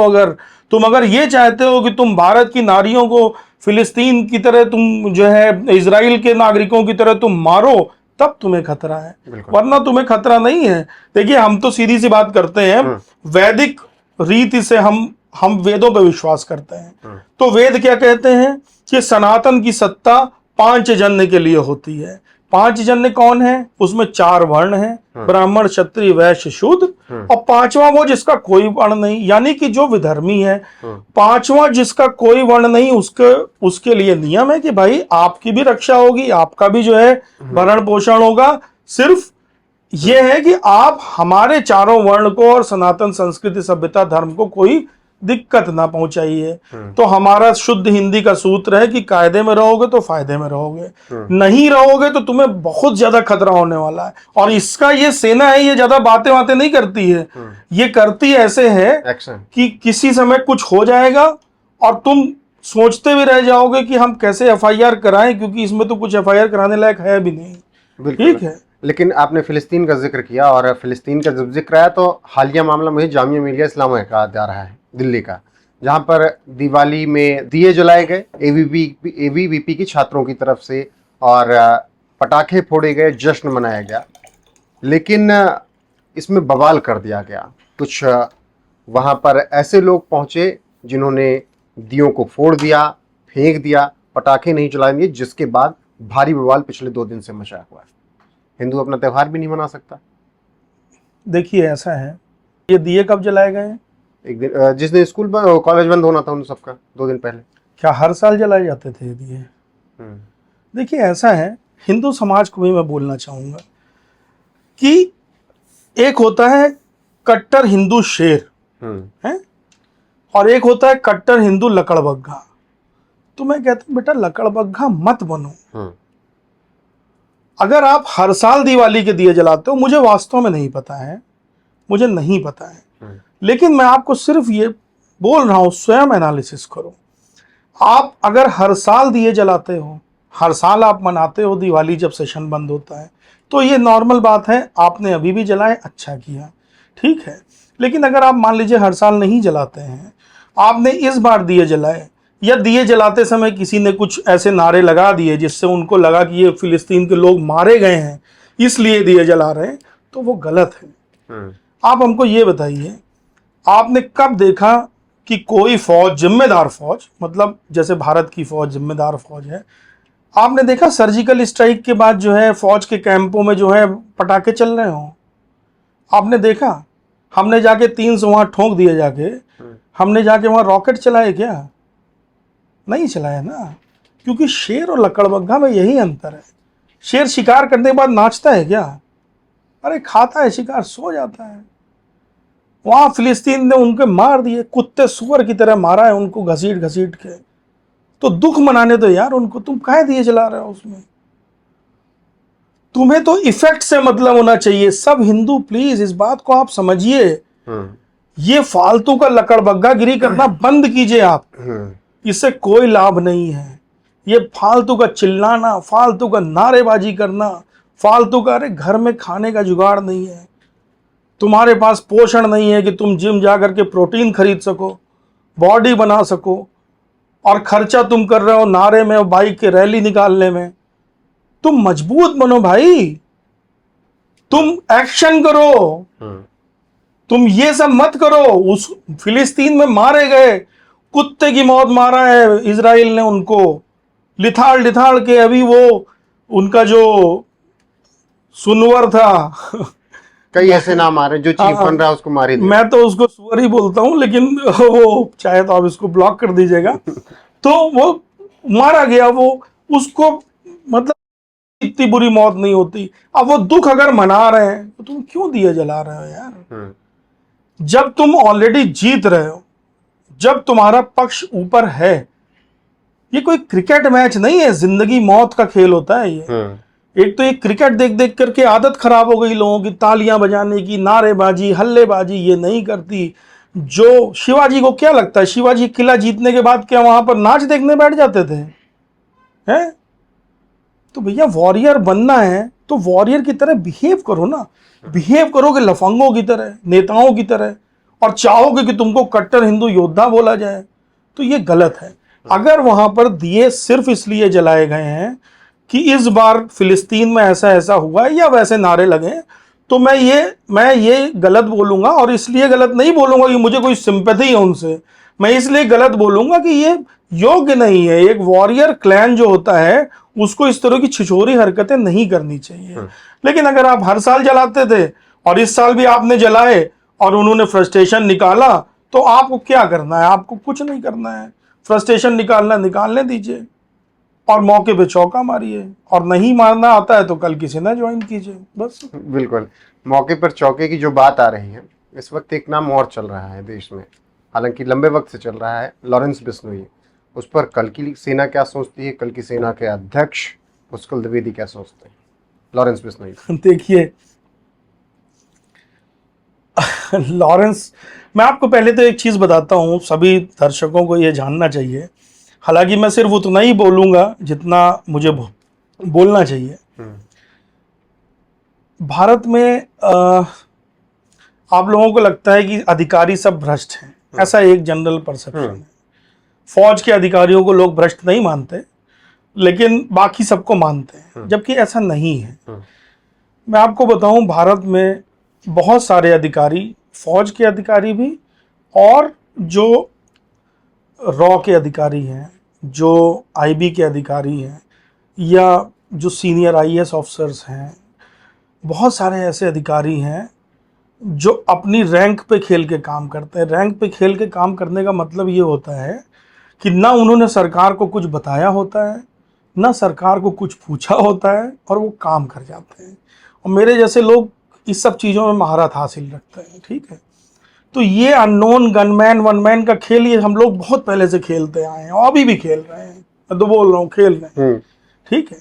तो आप ये मत सोचिए लॉरेंस बिश्नोई क्या है। लॉरेंस बिश्नोई एक बेचारा लड़का है जिसको कि जेल में रखा हुआ है? अब अगर वहां से खेल खेला जा सकता है तो हम वहां से खेलेंगे, उसमें क्या दिक्कत है? मैं ये मानता हूं कि लॉरेंस बिश्नोई, अगर जैसे उसको लोग बोल रहे हैं, आरोप कर रहे हैं कि he is been played by, तो ठीक है ना, एंड रिजल्ट पे आप ध्यान रखो। अगर एंड रिजल्ट सही आ रहा है तो फिर सब कुछ सही है, नहीं तो फिर इरेडिकेशन तो किसी भी चीज का हो सकता है। देखिए, सरकार से ज्यादा पावर किसी के पास नहीं होती, ये बात एक फैक्ट है। सरकार मतलब मैं पूरी सरकारी मशीनरी की बात कर रहा हूं। सरकार से ज्यादा पावर किसी के पास नहीं होती। आज भारत सरकार इतनी स्ट्रांग है, सरकार का मतलब एक पार्टी नहीं, आप, मैं बार बार आपसे यही निवेदन कर रहा हूं, भारत सरकार की बात कर रहा हूं। भारत सरकार इतनी ज्यादा स्ट्रांग है कि वो पूरी दुनिया में कहीं पे किसी को भी खोज के मरवा सकती है। और भारत सरकार के अधिकारी जिनका नंबर आपको 1000 से ऊपर जाएगा कम से कम, वो ये सब काम अपने दम पे, अपने खर्चे पे करवा देते हैं। ऐसे देशभक्त अधिकारी हैं हमारे पास। तो लॉरेंस बिश्नोई, जहां तक मैं मानता हूं कि अब आप तो इंडिकेशन समझ ही गए होंगे। इंडिकेशन क्या, मैं सवाल कर ही लेता हूं। जो अज्ञात मारे जा रहे हैं कनाडा में, लंदन में, दुनिया के अलग अलग हिस्सों में, जो भारत के दुश्मन, इन्वॉल्वमेंट नजर आ रही है क्या? नहीं, ऐसा लॉरेंस बिश्नोई की हर जगह नहीं इन्वॉल्वमेंट होगी, ठीक है। ऐसा नहीं है, कोई इतना बड़ा हीमैन नहीं होता जो हर जगह जिसकी इन्वॉल्वमेंट हो। नहीं, कनाडा ने कहा ना कि हमारे यहाँ पर घुस के निज्जर को मार गया वो, हालांकि प्रूफ जब मांगा गया तो बंगले झांकने लगे। देखिए, ऐसा है ना कि मैं तो फिर वही बोलता हूँ, जैसे एक कहावत है कि नहीं मनुष्य बलवान, समय हो तो बलवान। तो लॉरेंस बिश्नोई एक नाम है, ठीक है। करके कौन जा रहा है, नाम उसके सर पे डाल दे रहा है या वो कर रहा है, ये सब चीजें अंडर द रैप रहे तभी अच्छी है। बिल्कुल। लेकिन मैं ये बोल रहा हूँ कि एट द एंड रिजल्ट सही हो रहे हैं। और जहां तक मैं समझता हूँ, मैं जानता हूँ, लॉरेंस बिश्नोई को सरवाइव करना चाहिए, और वो जेल से नहीं छूटेगा भी जल्दी, क्योंकि वहां पे उसका सर्वाइवल सबसे आसान है। और ठीक है, देखिए, अगर लोहे को लोहे से ही काट सकते हैं तो ठीक है ना, फिर क्या दिक्कत है? बिल्कुल। जिस तरीके से मुंबई में बाबा सिद्दीकी की हत्या की गई, उसका जिम्मेदारी लिया लॉरेंस बिश्नोई गैंग ने। उसके बाद देश में एक बहस छिड़ गई कि भाई हीरो बनाया जा रहा है लॉरेंस बिश्नोई को, कुछ समुदाय की तरफ से, कुछ लोगों की तरफ से। तो दूसरी तरफ से फिर बात ये कहा जाने लगा कि जब तुम्हारा हीरो दाऊद हो सकता है तो फिर अगर जो समुदाय बात कर रहा है कि लॉरेंस उनका हीरो है, वो गलत कैसे? नहीं, देखिए, इसमें हिंदू समुदाय को थोड़ा अपना नैरेटिव चेंज करना पड़ेगा। क्या है ना, इतने वर्षों की लकड़बग्घई से वो लकड़बग्घा मेंटेलिटी आ गई है। लकड़बग्घा मैं क्यों बोलता हूँ, क्योंकि लकड़बग्घा खुद से शिकार नहीं करता है, वो बस चोरी चोरी करता है। नहीं, ऐसा नहीं है। आप उस चीज को सही दृष्टि से देखिए। अगर बाबा सिद्दीकी को मारा गया, बाबा सिद्दीकी मारा गया और उसके मारने वाले को हीरो डिक्लेयर कर रहा है कोई, तो उसका मतलब ये है ना कि बाबा सिद्दीकी ने विलन वाले काम किए हैं, है ना। दाऊद को हीरो अपना मुस्लिम समुदाय ने कभी खुल करके कहने की हिम्मत नहीं की। एक समय था कि जमीन के पट्टों पे ये लिख करके देना पड़ता था कि इस मैं जमीन खरीद रहा हूं और इसमें दाऊद का पैसा नहीं लगा है। वो अपराधी था, क्रिमिनल था, ठीक है। बाबा सिद्दीकी को मार करके अगर कोई हीरो बन रहा है समाज में, तो इसका मतलब बाबा सिद्दीकी ने विलन वाले काम किए। भाई, तुम बाबा सिद्दीकी को रोकते ना कि तुम विलन वाले काम क्यों कर रहे हो। तो बजाय दाऊद को बीच में लाने के, बाबा सिद्दीकी को क्योंकि आप दाऊद को बीच में ले आए, तो इसका मतलब आप दाऊद और लॉरेंस बिश्नोई को आप जो है कंपेयर कर रहे हो। यानी कि आपने कह दिया भाई तुम्हारा हीरो जो है दाऊद था, हमारा हीरो लॉरेंस है, तो जैसा दाऊद था वैसा लॉरेंस है, जबकि ऐसा है नहीं। आप मुझे बताइए, लॉरेंस बिश्नोई ने ऐसा कौन सा काम किया जो दाऊद ने किया हो? नहीं किया ना। दाऊद तो अवैध जो है जो ब्रॉथल्स भी चलाता था, इस तरह बड़े गंदे ड्रग्स का काम ये सब था उसका। तो आप लॉरेंस बिश्नोई को उससे खुद ही कंपेयर, लॉरेंस बिश्नोई जो भगत सिंह की शर्ट पहन रहा है, जो जय श्री राम बोल रहा है, जो पूजा हवन करता है, उसको आप दाऊद से कंपेयर कर रहे हो। आप तो अपने पैरों में खुद ही कुल्हाड़ी मार रहे हो, और इसी को मैं कहता हूं लकड़बग्घा मेंटेलिटी। आप तो ये बोलिए ना कि बाबा सिद्दीकी को मार के अगर लॉरेंस हीरो बना है, तो इसका मतलब बाबा सिद्दीकी विलन था। बिल्कुल जी। अब सवाल आते हैं, जैसे इजराइल की जो मोसाद है, वो मारते हैं तो फिर ऐसा मारते हैं कि दुनिया देखती है। वो अपने दुश्मन को मतलब अब यहाँ तक ऐलान कर दिया है कि हम तुम्हें ऐसा कर देंगे, तुम जब खाने का पहला निवाला उठाओगे तब डरोगे कि इसमें बम तो नहीं, जब तुम वॉशरूम जाओगे तब डरोगे कि फ्लश करें कि नहीं बम उसमें तो नहीं, क्योंकि पेजर उड़ाया जिस तरीके से उन्होंने तमाम अभी हाल फिलहाल में किए। कुछ इसी स्टाइल में हाल फिलहाल में भारत के ऐसे आपराधिक तत्व मारे गए जिनका कोई सबूत नहीं मिला कि किसने मारा। तो क्या, मैं फिर क्वेश्चन मार्क के साथ कह रहा हूं, क्या रॉ मोसाद की तरह काम कर रही? सिर्फ रॉ नहीं, भारत के अंदर देखिए, भारत में क्या है कि मोसाद में एक चीज है कि मोसाद, चूंकि इजराइल का एक मिलिट्री नेशन है, वहां पर हर कोई मिलिट्री, वहां का जो प्रमुख है वो भी मिलिट्री लीडर रहा है, सब मिलिट्री वाले हैं, तो वो डरते वरते नहीं है, वो खुल के बोल देते हैं। हमारे यहाँ क्या है, वही कौरव पांडव के युद्ध वाला बटन सिस्टम है अभी, कि बटन सिस्टम से वोट लेना है।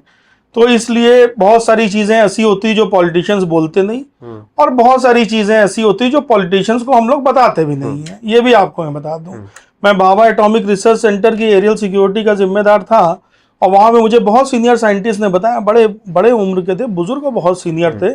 उन्होंने मुझे बताया कि हमारे यूपी के ही एक एक्स चीफ मिनिस्टर जब डिफेंस मिनिस्टर बने हैं, तो उन्होंने जब पूछा कि न्यूक्लियर प्रोग्राम कहाँ चल रहा है, तो हम लोगों ने कह दिया कि वो तो सब खत्म, हम कुछ कर ही नहीं रहे। उनको बताया ही नहीं, और जब तक वो डिफेंस मिनिस्टर रहे, बिना उनकी नॉलेज के न्यूक्लियर कैपेबिलिटी हम बनाते रहे। ये बात उन्होंने बताई। तो ऐसी कई चीजें हम लोग पॉलिटिशियंस को बताते भी नहीं, सेना भी बहुत सारी चीजें नहीं बताती है, रॉ नहीं बताती। तो ये जो ऑपरेशंस हैं, ऐसे ऑपरेशंस जो खौफ की बात है ना, आपको अगर कोई ऑनेस्टली, आप जा करके पूछिए आप कश्मीर में कि जो मिलिटेंट्स रहे हैं उनसे जाके पूछिए, वो आपको बताएंगे खौफ की स्टोरीज क्या होती हैं। मैं आपको जैसे जिक्र कर रहा था ना, हमने ऐसे केसेस किए। वो अब आप ये बताइए, जो ट्रूप, जो संगठन या जो ग्रुप ऑफ पीपल, जो ग्रुप ऑफ टेररिस्ट इतना बड़ा अटैक प्लान करके उसकी एग्जीक्यूशन की लास्ट स्टेज में पहुंच चुका हो, वो उसको दोबारा नहीं करेगा प्रयास करने का? भाई ये तो कॉमन सी चीज है। स्कूल में एक बच्चा रबड़ चुराता है तो टीचर ध्यान रखता है ना कि ये दोबारा ना करे, है ना। तो जब उसने इतना रिसोर्सेज, इतना मेहनत, इतनी बड़ी प्लानिंग के साथ किया, उसने दोबारा क्यों नहीं किया? क्योंकि तिरोहित हो गए, विलुप्त हो गए वो उसके बाद धीरे धीरे एक एक करके। ठीक है, अब वो विलुप्त कहाँ हुए, कैसे किए, क्या किए, वो मैं नहीं बताऊंगा, लेकिन वो सब विलुप्त हो गए। तो जो विलुप्त हो गए वो अब कैसे करेंगे? प्रेत योनि से तो कोई कर नहीं सकता है। तो प्रेत योनि में पहुंचाने का काम हम लोगों का है, और बहुत प्रेत योनि में पहुंचाते हैं, इतना अच्छे तरीके से पहुंचाते हैं। लेकिन ये है, चूंकि हमारा ये बटन सिस्टम है यहाँ पर, इसलिए उसका प्रचार नहीं करते हैं। हमारी फोर्सेस जब जंगल में, आपको मैं एक चीज बताऊं, और ये मैं कोई अतिशयोक्ति नहीं कर रहा, आप किसी फौजी से पूछ लीजिएगा, जंगल के अंदर सांप काटने से किसी फौजी की ट्रूप की मौत आपने होती सुनी है? नहीं सुनी। ठीक है, तो हम भी जब ट्रेनिंग पे थे तो हमने भी पूछा अपने उस्ताद से कि ऐसा, तो उसने बताया ये जानवर पहचानते हैं, बूट्स को पहचानते हैं, राइफलों की स्लिंग की खनक को पहचानते हैं। ये हमने नहीं किया ऐसा, हमारी जनरेशन्स पहले के फौजियों ने इतने मारे हैं जंगल में जानवर जाकर के। भाई अब जब वर्ल्ड वॉर 1, 2 की जो भी समय रहा होगा, उस समय से कोई रिस्ट्रिक्शंस तो थी नहीं जानवर वानवर मारने में। जा रही है ट्रूप तो वो जो भी रास्ते में आ रहा है मारते जा रहे हैं, कि उनके डीएनए में वो खौफ आ गया है। और इसी तरह भारतीय सेना का खौफ जो है इनके डीएनए में है, और ये खौफ पहुंचाया गया है। लेकिन ये है कि हाँ, इसकी स्टोरीज, अब आज मैं आपसे ये बोल रहा हूँ, मुझे पता है अभी रात में मेरे पास मैसेज, या जब भी आप प्रसारित करेंगे अपने फौजियों के ही आएंगे। ठीक है, तो ठीक है, कोई बात नहीं। सो ऐसे ऑपरेशंस, ऐसी चीज़ें हम करते आए हैं, हम बहुत कैपेबल हैं करने पे, और दिन पर दिन हमारी कैपेबिलिटी बढ़ती जा रही है। हमें ज़रूरत सरकार के सपोर्ट की नहीं है, हमें ज़रूरत जनता के सपोर्ट की है। कारण ये है कि जब जनता सपोर्ट करेगी तो सरकार करेगी सपोर्ट, और सरकार जो सपोर्ट अगर नहीं करती है, कभी ऐसा कभी केस आपके सामने आए कि भाई सरकार ने सपोर्ट नहीं किया, तो सपोर्ट इसलिए नहीं करती कि सरकार को डर होता है कि ये बात खुलेगी तो जनता जनादेश हटाएगी।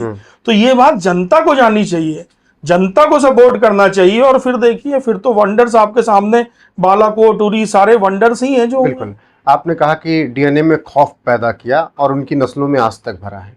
एक बात इस देश में इस वक्त चर्चा में यह भी रहती है कि कुछ कट्टरपंथी हैं, कट्टरपंथी मुसलमान हैं जो कि देश के लिए खतरा बन रहे हैं, उनके डीएनए में भी खौफ भरा जाना चाहिए।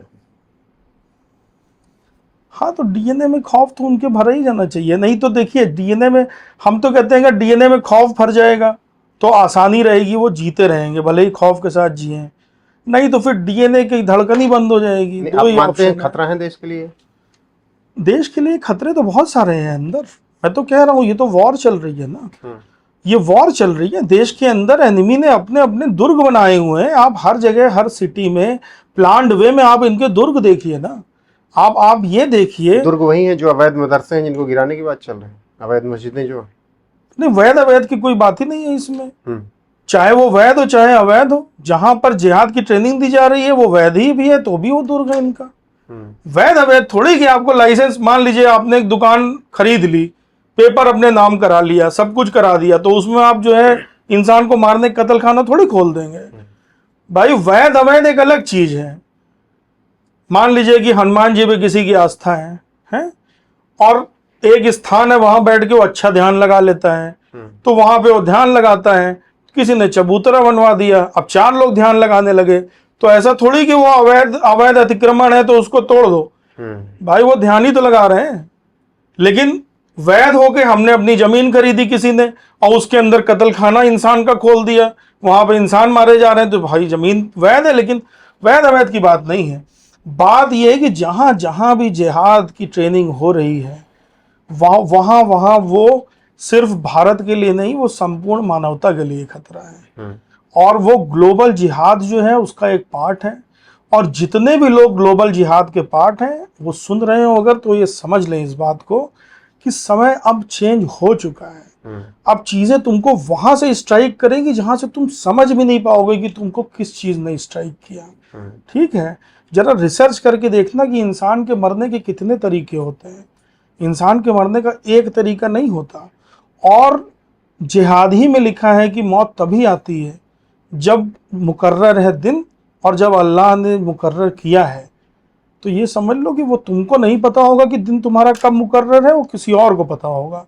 तो इसलिए बेहतर ये है कि भारत के अंदर रह के भारत की संस्कृति, सभ्यता, धर्म, भारत के नागरिक, भारत का संविधान, भारत का कानून, भारत की परंपराएं, इसके साथ खुश रह के अपनी रोजी रोटी चलाओ, अपने बच्चे पालो, मॉल खुले देखो, पार्कों में घूमो, जिहाद विहाद की बात मत करो।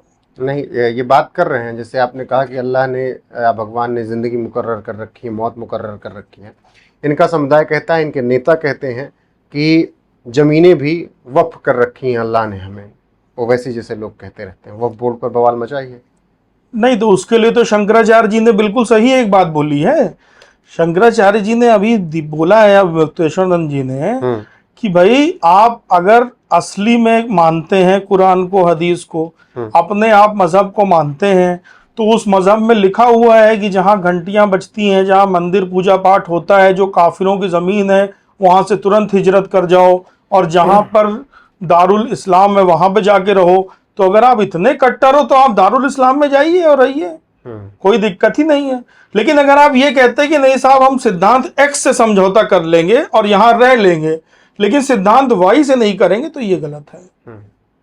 तो जिस तरीके से आपने अभी जिक्र किया कि सिद्धांत मानने को तैयार नहीं, तो मेरा यहाँ पर जिक्र हो जाता है शरिया को लेकर। शरिया कहते हैं कि शरिया से ये देश चलना चाहिए, संविधान से नहीं। आपको क्या लगता है? कोई दिक्कत नहीं है, हमें इस बात से कोई दिक्कत नहीं है। सिर्फ बात यह है कि शरिया के दोनों तरह के प्रोविजंस, यानी कि लेन और देन, दोनों प्रोविजंस सिर्फ मुसलमानों पे लागू हों।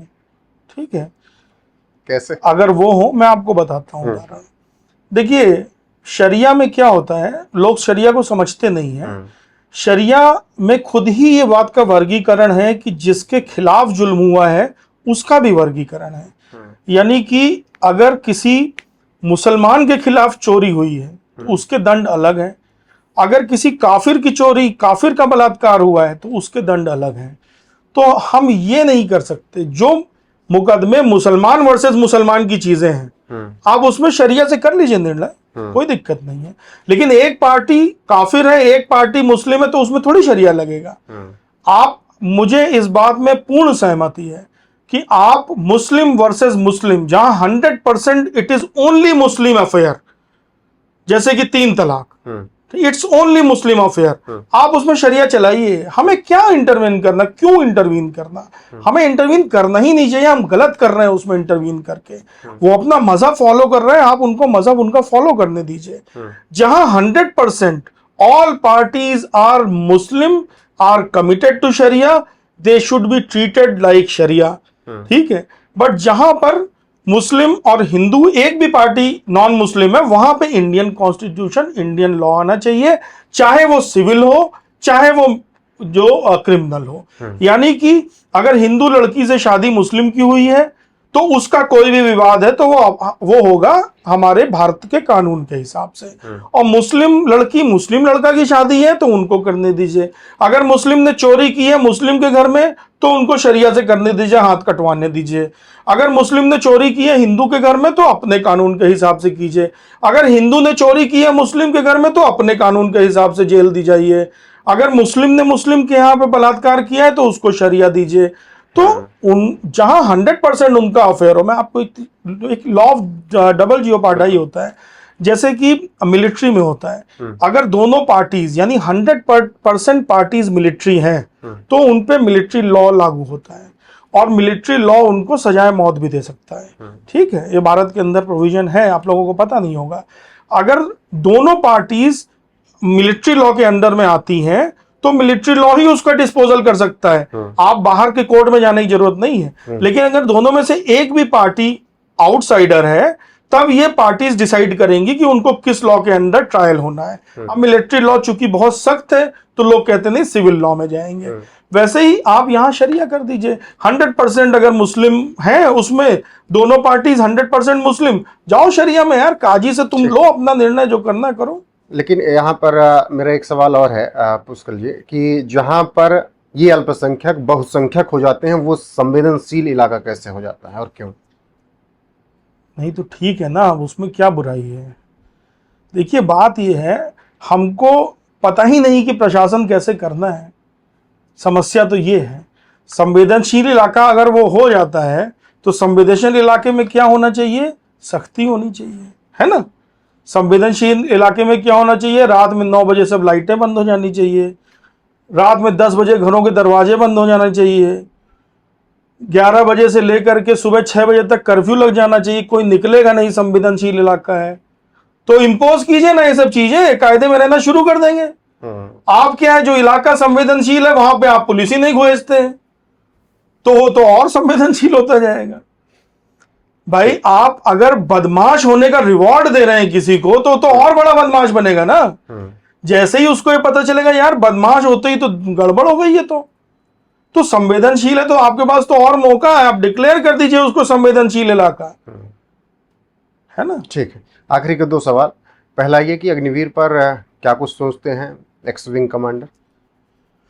देखिए, मैं अग्निवीर योजना के सख्त खिलाफ हूं, और शायद पहले कुछ 2-4 स्वर जो फौज के अंदर से आए थे, ऑब्वियसली फौज छोड़ने के बाद ही आए थे, उसमें से मेरा एक स्वर था। और अग्निवीर योजना जिस तरह से लागू की गई उस तरह से लागू नहीं की जानी चाहिए। मेरे हिसाब से इस योजना में बदलाव सरकार लाए, और जो रेगुलर फोर्सेस हैं उनके नंबर को परमानेंट रहने दे। 25% एडिशनल आप अग्निवीर लाते रहिए, जिससे कि हर 4 साल में आप वो 25% को आप छोड़ भी सकेंगे। आप नई वैकेंसीज मत क्रिएट करिए, लेकिन जो रेगुलर नफरी, जो रेगुलर भर्ती होती आई है, 1 साल में सैनिकों का इंडक्शन होता आया है, वो आप अभी भी 100% लीजिए। 7 साल 8 साल की सर्विस में एक सोल्जर पूरी तरह से बनता है जो ऑपरेशंस करने में सक्षम होता है। 3-4 साल 5 साल के बच्चों को तो हम लोग ऑपरेशंस में अंडे की तरह संभाल के रखते हैं, उनके जिम में कुछ नहीं डाल सकते हैं हम। तो सरकार को इसमें करना चाहिए विचार। अगर सरकार विचार नहीं करती है तो मेरा अनुमान है कि अगले 10 से 15 साल में अगर इसका स्ट्रक्चर चेंज करके इसमें परिवर्तन नहीं किया, मैं सुन रहा हूं कि कुछ सरकार परिवर्तन करने चाहती है, बहुत अच्छी बात है, सरकार को करना चाहिए, लेकिन अगर परिवर्तन नहीं किया गया तो 10-15 साल में भारतीय सेना की शक्ति आधी से ज्यादा घट जाएगी। ठीक है, महिला सशक्तिकरण के खिलाफ हैं, मेंस राइट की बहुत बात करते हैं। देखिए, महिला सशक्तिकरण के खिलाफ होने का मतलब मेंस राइट की बात करने का मतलब महिला सशक्तिकरण के खिलाफ होना नहीं है। देखिए, ये एक बहुत बड़ा एक वॉरफेयर है जो चल रहा है, जो कम्युनिज्म का एजेंडा होता है कि तोड़ते रहो, अलग अलग इकाइयों में तोड़ते रहो। ये सिर्फ तोड़ते हैं। इन्होंने क्या किया है कि महिला सशक्तिकरण की बात में इन्होंने महिला को कह दिया कि महिला किसी से कम नहीं है। पेट्रोल पंप में पेट्रोल भर रही है महिला, तो वो महिला का आइकन है।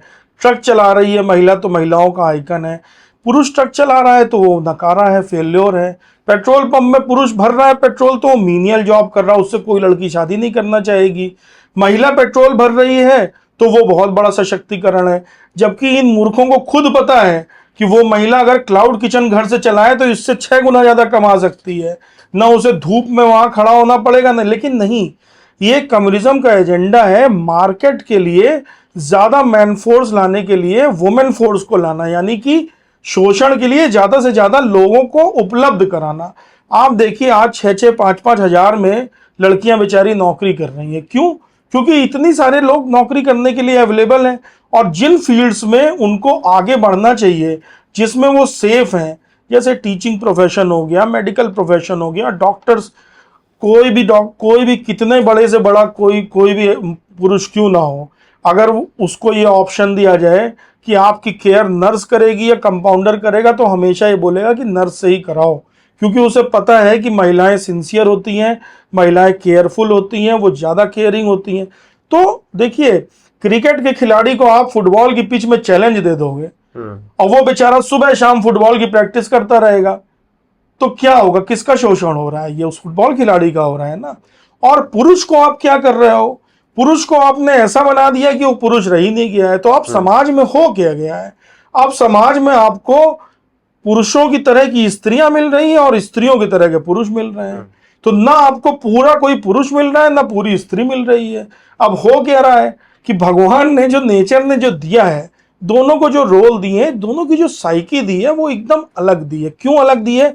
जिससे संसार चल सके। अभी हम लोग उस दिन बात कर रहे थे, आज ही कल कोई डिस्कशन चल रहा था किसी चैनल पे, तो मैंने यही कहा था कि आपके पड़ोसी के घर पे हमला होगा तो आप डंडा उठा के चले जाओगे, आपकी पत्नी आपको रोकेगी कि अरे मत जाओ, बच्चे हैं हमारे। क्यों? वो कायर नहीं है, उसको ईश्वर ने बचाने के लिए बनाया है, उसको अपनी संतान को, अपनी वंश को आगे बचाने के लिए। लेकिन आपको उसने लड़ने के लिए बनाया है। आप मानोगे नहीं, आप हाथ छुड़ा के चले जाओगे, वहां आपका सर फूटा पड़ा होगा, वो बच्चे को सीने से चिपका के भाग के कहीं छुप जाएगी। वो 50 दिक्कतें हैं। आप लोगों ने ऐसा सुना होगा कि स्त्रियों ने अपना खून, नस काट के बच्चे को खून पिला के जीवित रखा है। क्यों? क्योंकि भगवान ने मानव रेस को जीवित रखने के लिए उनको बनाया है। तो जितने भी ऐसे रोल हैं, आप कभी इस पे विचार कीजिएगा, जितने भी ऐसे रोल हैं जो मानव की रेस को जीवित रख सके, उन सारे रोल्स में स्त्रियां सबसे आगे रहती हैं, पुरुष कहीं पहुंच नहीं पाता। आप डॉक्टर्स देखिए, एक से एक डॉक्टर्स आपको मिलेंगी, लेडी डॉक्टर्स, नर्सेज आप देखिए, शिक्षिकाएं देखिए, आप देखिए कि जहां पर संवर्धन की बात हो रही है, जहां पर समृद्धि की बात हो रही है, जहां रेस को बचाने की बात हो रही है वहां, और जिन भी चीजों में अपने आप को घिस के खत्म करने वाले जो प्रोफेशन है, वो उसमें पुरुष आ गए हैं। वो ट्रक चला रहा है, वो जेसीबी चला रहा है, वो नालियों में घुस रहा है, नालों में घुस रहा है, वो लड़ रहा है, जाकर के गोलियां खा रहा है। उसको नेचर दिया है कि तुम लड़ो और मर जाओ। ठीक है, भगवान ने बनाया है ऐसा। अब आप उस स्त्री को कह रही हो कि नहीं तुम लड़ो और तुम मरो, और पुरुष को बोल रहे हो कि बच्चे को छाती छिपका के छुप जाओ पेड़ के पीछे, तो आप कैसा समाज बना रहे हैं? तो मेरा कहना यह है कि शत्रु तभी जीतेगा हमसे जब हमारे पुरुष स्त्री जैसे बन जाएंगे और स्त्रियां पुरुषों जैसी बन जाएंगी। तो होगा क्या कि जब शत्रु आएगा तो पुरुष भागेगा और स्त्री लड़ने जाएगी, और परिणाम आपको पता है उसका क्या होगा। तो ये एक ग्लोबल वॉरफेयर का एक तरीका है जो ये कर रहे हैं। महिला सशक्तिकरण, क्या महिला सशक्तिकरण छोड़िए, हम तो वो देश है जो महिलाओं की पूजा करता है। हम तो वो देश है, हमारे भी ऑफिस में कोई बच्ची आती है हम उसके पैर छूते हैं। ठीक है, हम तो महिला को बुरी दृष्टि से देख ही नहीं सकते हैं। हम तो वो देश है, हम तो वो सभ्यता है। लेकिन हमारी महिलाओं को कोई आधा पुरुष बना दे, हमारे पुरुष को आधा महिला बना दे, और इसलिए कि कल को उनको दोनों पे विजय प्राप्त करनी है, तो परिणाम क्या होगा वो आप देख। बिल्कुल। इसी के साथ खत्म करते हैं कि कल की सेना, हिंदुत्व और उसका मिशन और विजन क्या है। देखिए, कल की सेना का मिशन, विजन सनातन संस्कृति, सभ्यता, धर्म, संस्कृति, भारत राष्ट्र की रक्षा करना है, हमारे माताओं बहनों की, बुजुर्गों की रक्षा करना है। आज हिंदुओं का अगर कोई भी प्रश्न आप उठा लें XYZ, सबका उत्तर सिर्फ एक है कि हिंदुओं का सामाजिक, आर्थिक और शारीरिक और मनोवैज्ञानिक चारों तरीके से उनका सशक्तिकरण करना। कल की सेना इसीलिए युवाओं को रोजगार भी देती है। कल की सेना इसीलिए जो लोग, जो टूटी हुई ब्रोकन फैमिलीज हैं, बच्चे रह रहे हैं बाहर, माता पिता बुजुर्ग यहाँ हैं, उनकी केयर भी करती है। बुजुर्गों को दवा इलाज कराना, हॉस्पिटल में एडमिट कराना, उनके बच्चों जैसे बच्चे आपके हर जगह मौजूद हों, आपके माता पिता के लिए हर जगह उनके बच्चे मौजूद हों, इसी तरह आप भी दूसरे के माता पिता के लिए मौजूद हो। ये हमारे कल की योद्धा करते हैं। मनोवैज्ञानिक जो लोग जीवन की राह जो युवा नहीं ले पा रहा, जो आगे अपना करियर नहीं, जो दीवानगी, आशिकी और इस सब चीज़ों में पड़ा हुआ है, जो आत्महत्या करने वाला है, हमारे कार्यालय में आके कई लोगों ने आत्महत्या का प्लान बदला है अपना। हमारे पास टेस्टिमोनीज है बट हम डालते नहीं है। वो उनको मनोवैज्ञानिक रूप से सपोर्ट देना, संबल देना, और शारीरिक रूप से उनको योद्धा बनाना, सशक्त बनाना, इस लायक बनाना कि वो अपने देश समाज की रक्षा कर सके। कल को जब दुश्मन आए तो वो अपनी सेना, पुलिस, अर्धसैनिक बलों के साथ मिलकर के उनकी रक्षा और सुरक्षा कर सके। ये हमारा जो अटमोस्ट उद्देश्य है, और इसी को हम नित्य प्रति इस काम को कर रहे हैं। इसी में हिंदू राष्ट्र भी है। बिल्कुल हिंदू राष्ट्र है। हिंदू राष्ट्र और है क्या? हिंदू राष्ट्र का मतलब ही यही है। मैंने आपको बता दिया, 5 जन। हिंदू राष्ट्र का मतलब ये थोड़ी कि मुसलमानों को लात मार के बाहर निकाल दो या मुसलमानों को मार डालो। हिंदू राष्ट्र का मतलब देखिए, मैं एकदम स्पष्ट आपको समझा देता हूं सभी दर्शकों को। हिंदू राष्ट्र का मतलब ये है कि ये हिंदुओं का राष्ट्र है। हिंदुओं की सनातन संस्कृति, सभ्यता, धर्म, परंपराएं, उनका जो परिवार है उनका सम्मान करना, वो आपके लिए आवश्यक है। हिंदुओं की परंपराओं से राष्ट्र चलेगा, हिंदुओं के तरीकों से राष्ट्र चलेगा। हम ना मुंह किसी तरफ उठाएंगे, ना हम पिछवाड़ा किसी तरफ उठाएंगे, हम हमारे हिसाब से चलेगा। और इसमें बाकी लोगों के लिए एक विंडो है जो हमारा सनातन संस्कृति देता है, और वो विंडो ये कहती है कि कायदे में रहोगे तो फायदे में रहोगे, नहीं तो फिर यहाँ नहीं रहोगे।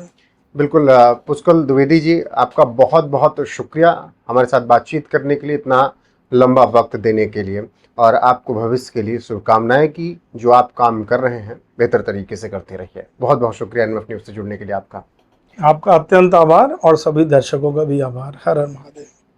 तो ये थे हमारे साथ x wing commander Pushkal Dwivedi, जिन्होंने अपने जीवन की शुरुआत सेना में अपने काम, शौर्य गाथा और तमाम कहानियां शेयर की। साथ ही इस वक्त वो जिम्मेदारी संभाल रहे हैं, कल की सेना की अध्यक्ष हैं, और हिंदुत्व के लिए, हिंदू राष्ट्र के लिए, युवाओं के लिए, बच्चियों के लिए, लड़कियों के लिए, हर एक समुदाय के लिए वो लगातार काम कर रहे हैं। और उनका जो विजन है, मिशन है, उन सब पर उन्होंने चर्चा की। ऐसे में अब आपकी बारी है कि उनके साथ ये बातचीत आपको कैसी लगी, कमेंट सेक्शन में जाइएगा, जरूर बताइएगा अपनी राय। वीडियो को लाइक कीजिएगा, चैनल को सब्सक्राइब करना नहीं भूलना है। बने रहना हमारे साथ, क्योंकि आपको लगातार यहाँ पर इसी तरीके से शानदार व्यक्तित्व से मुलाकात करवाते रहेंगे। नमस्कार।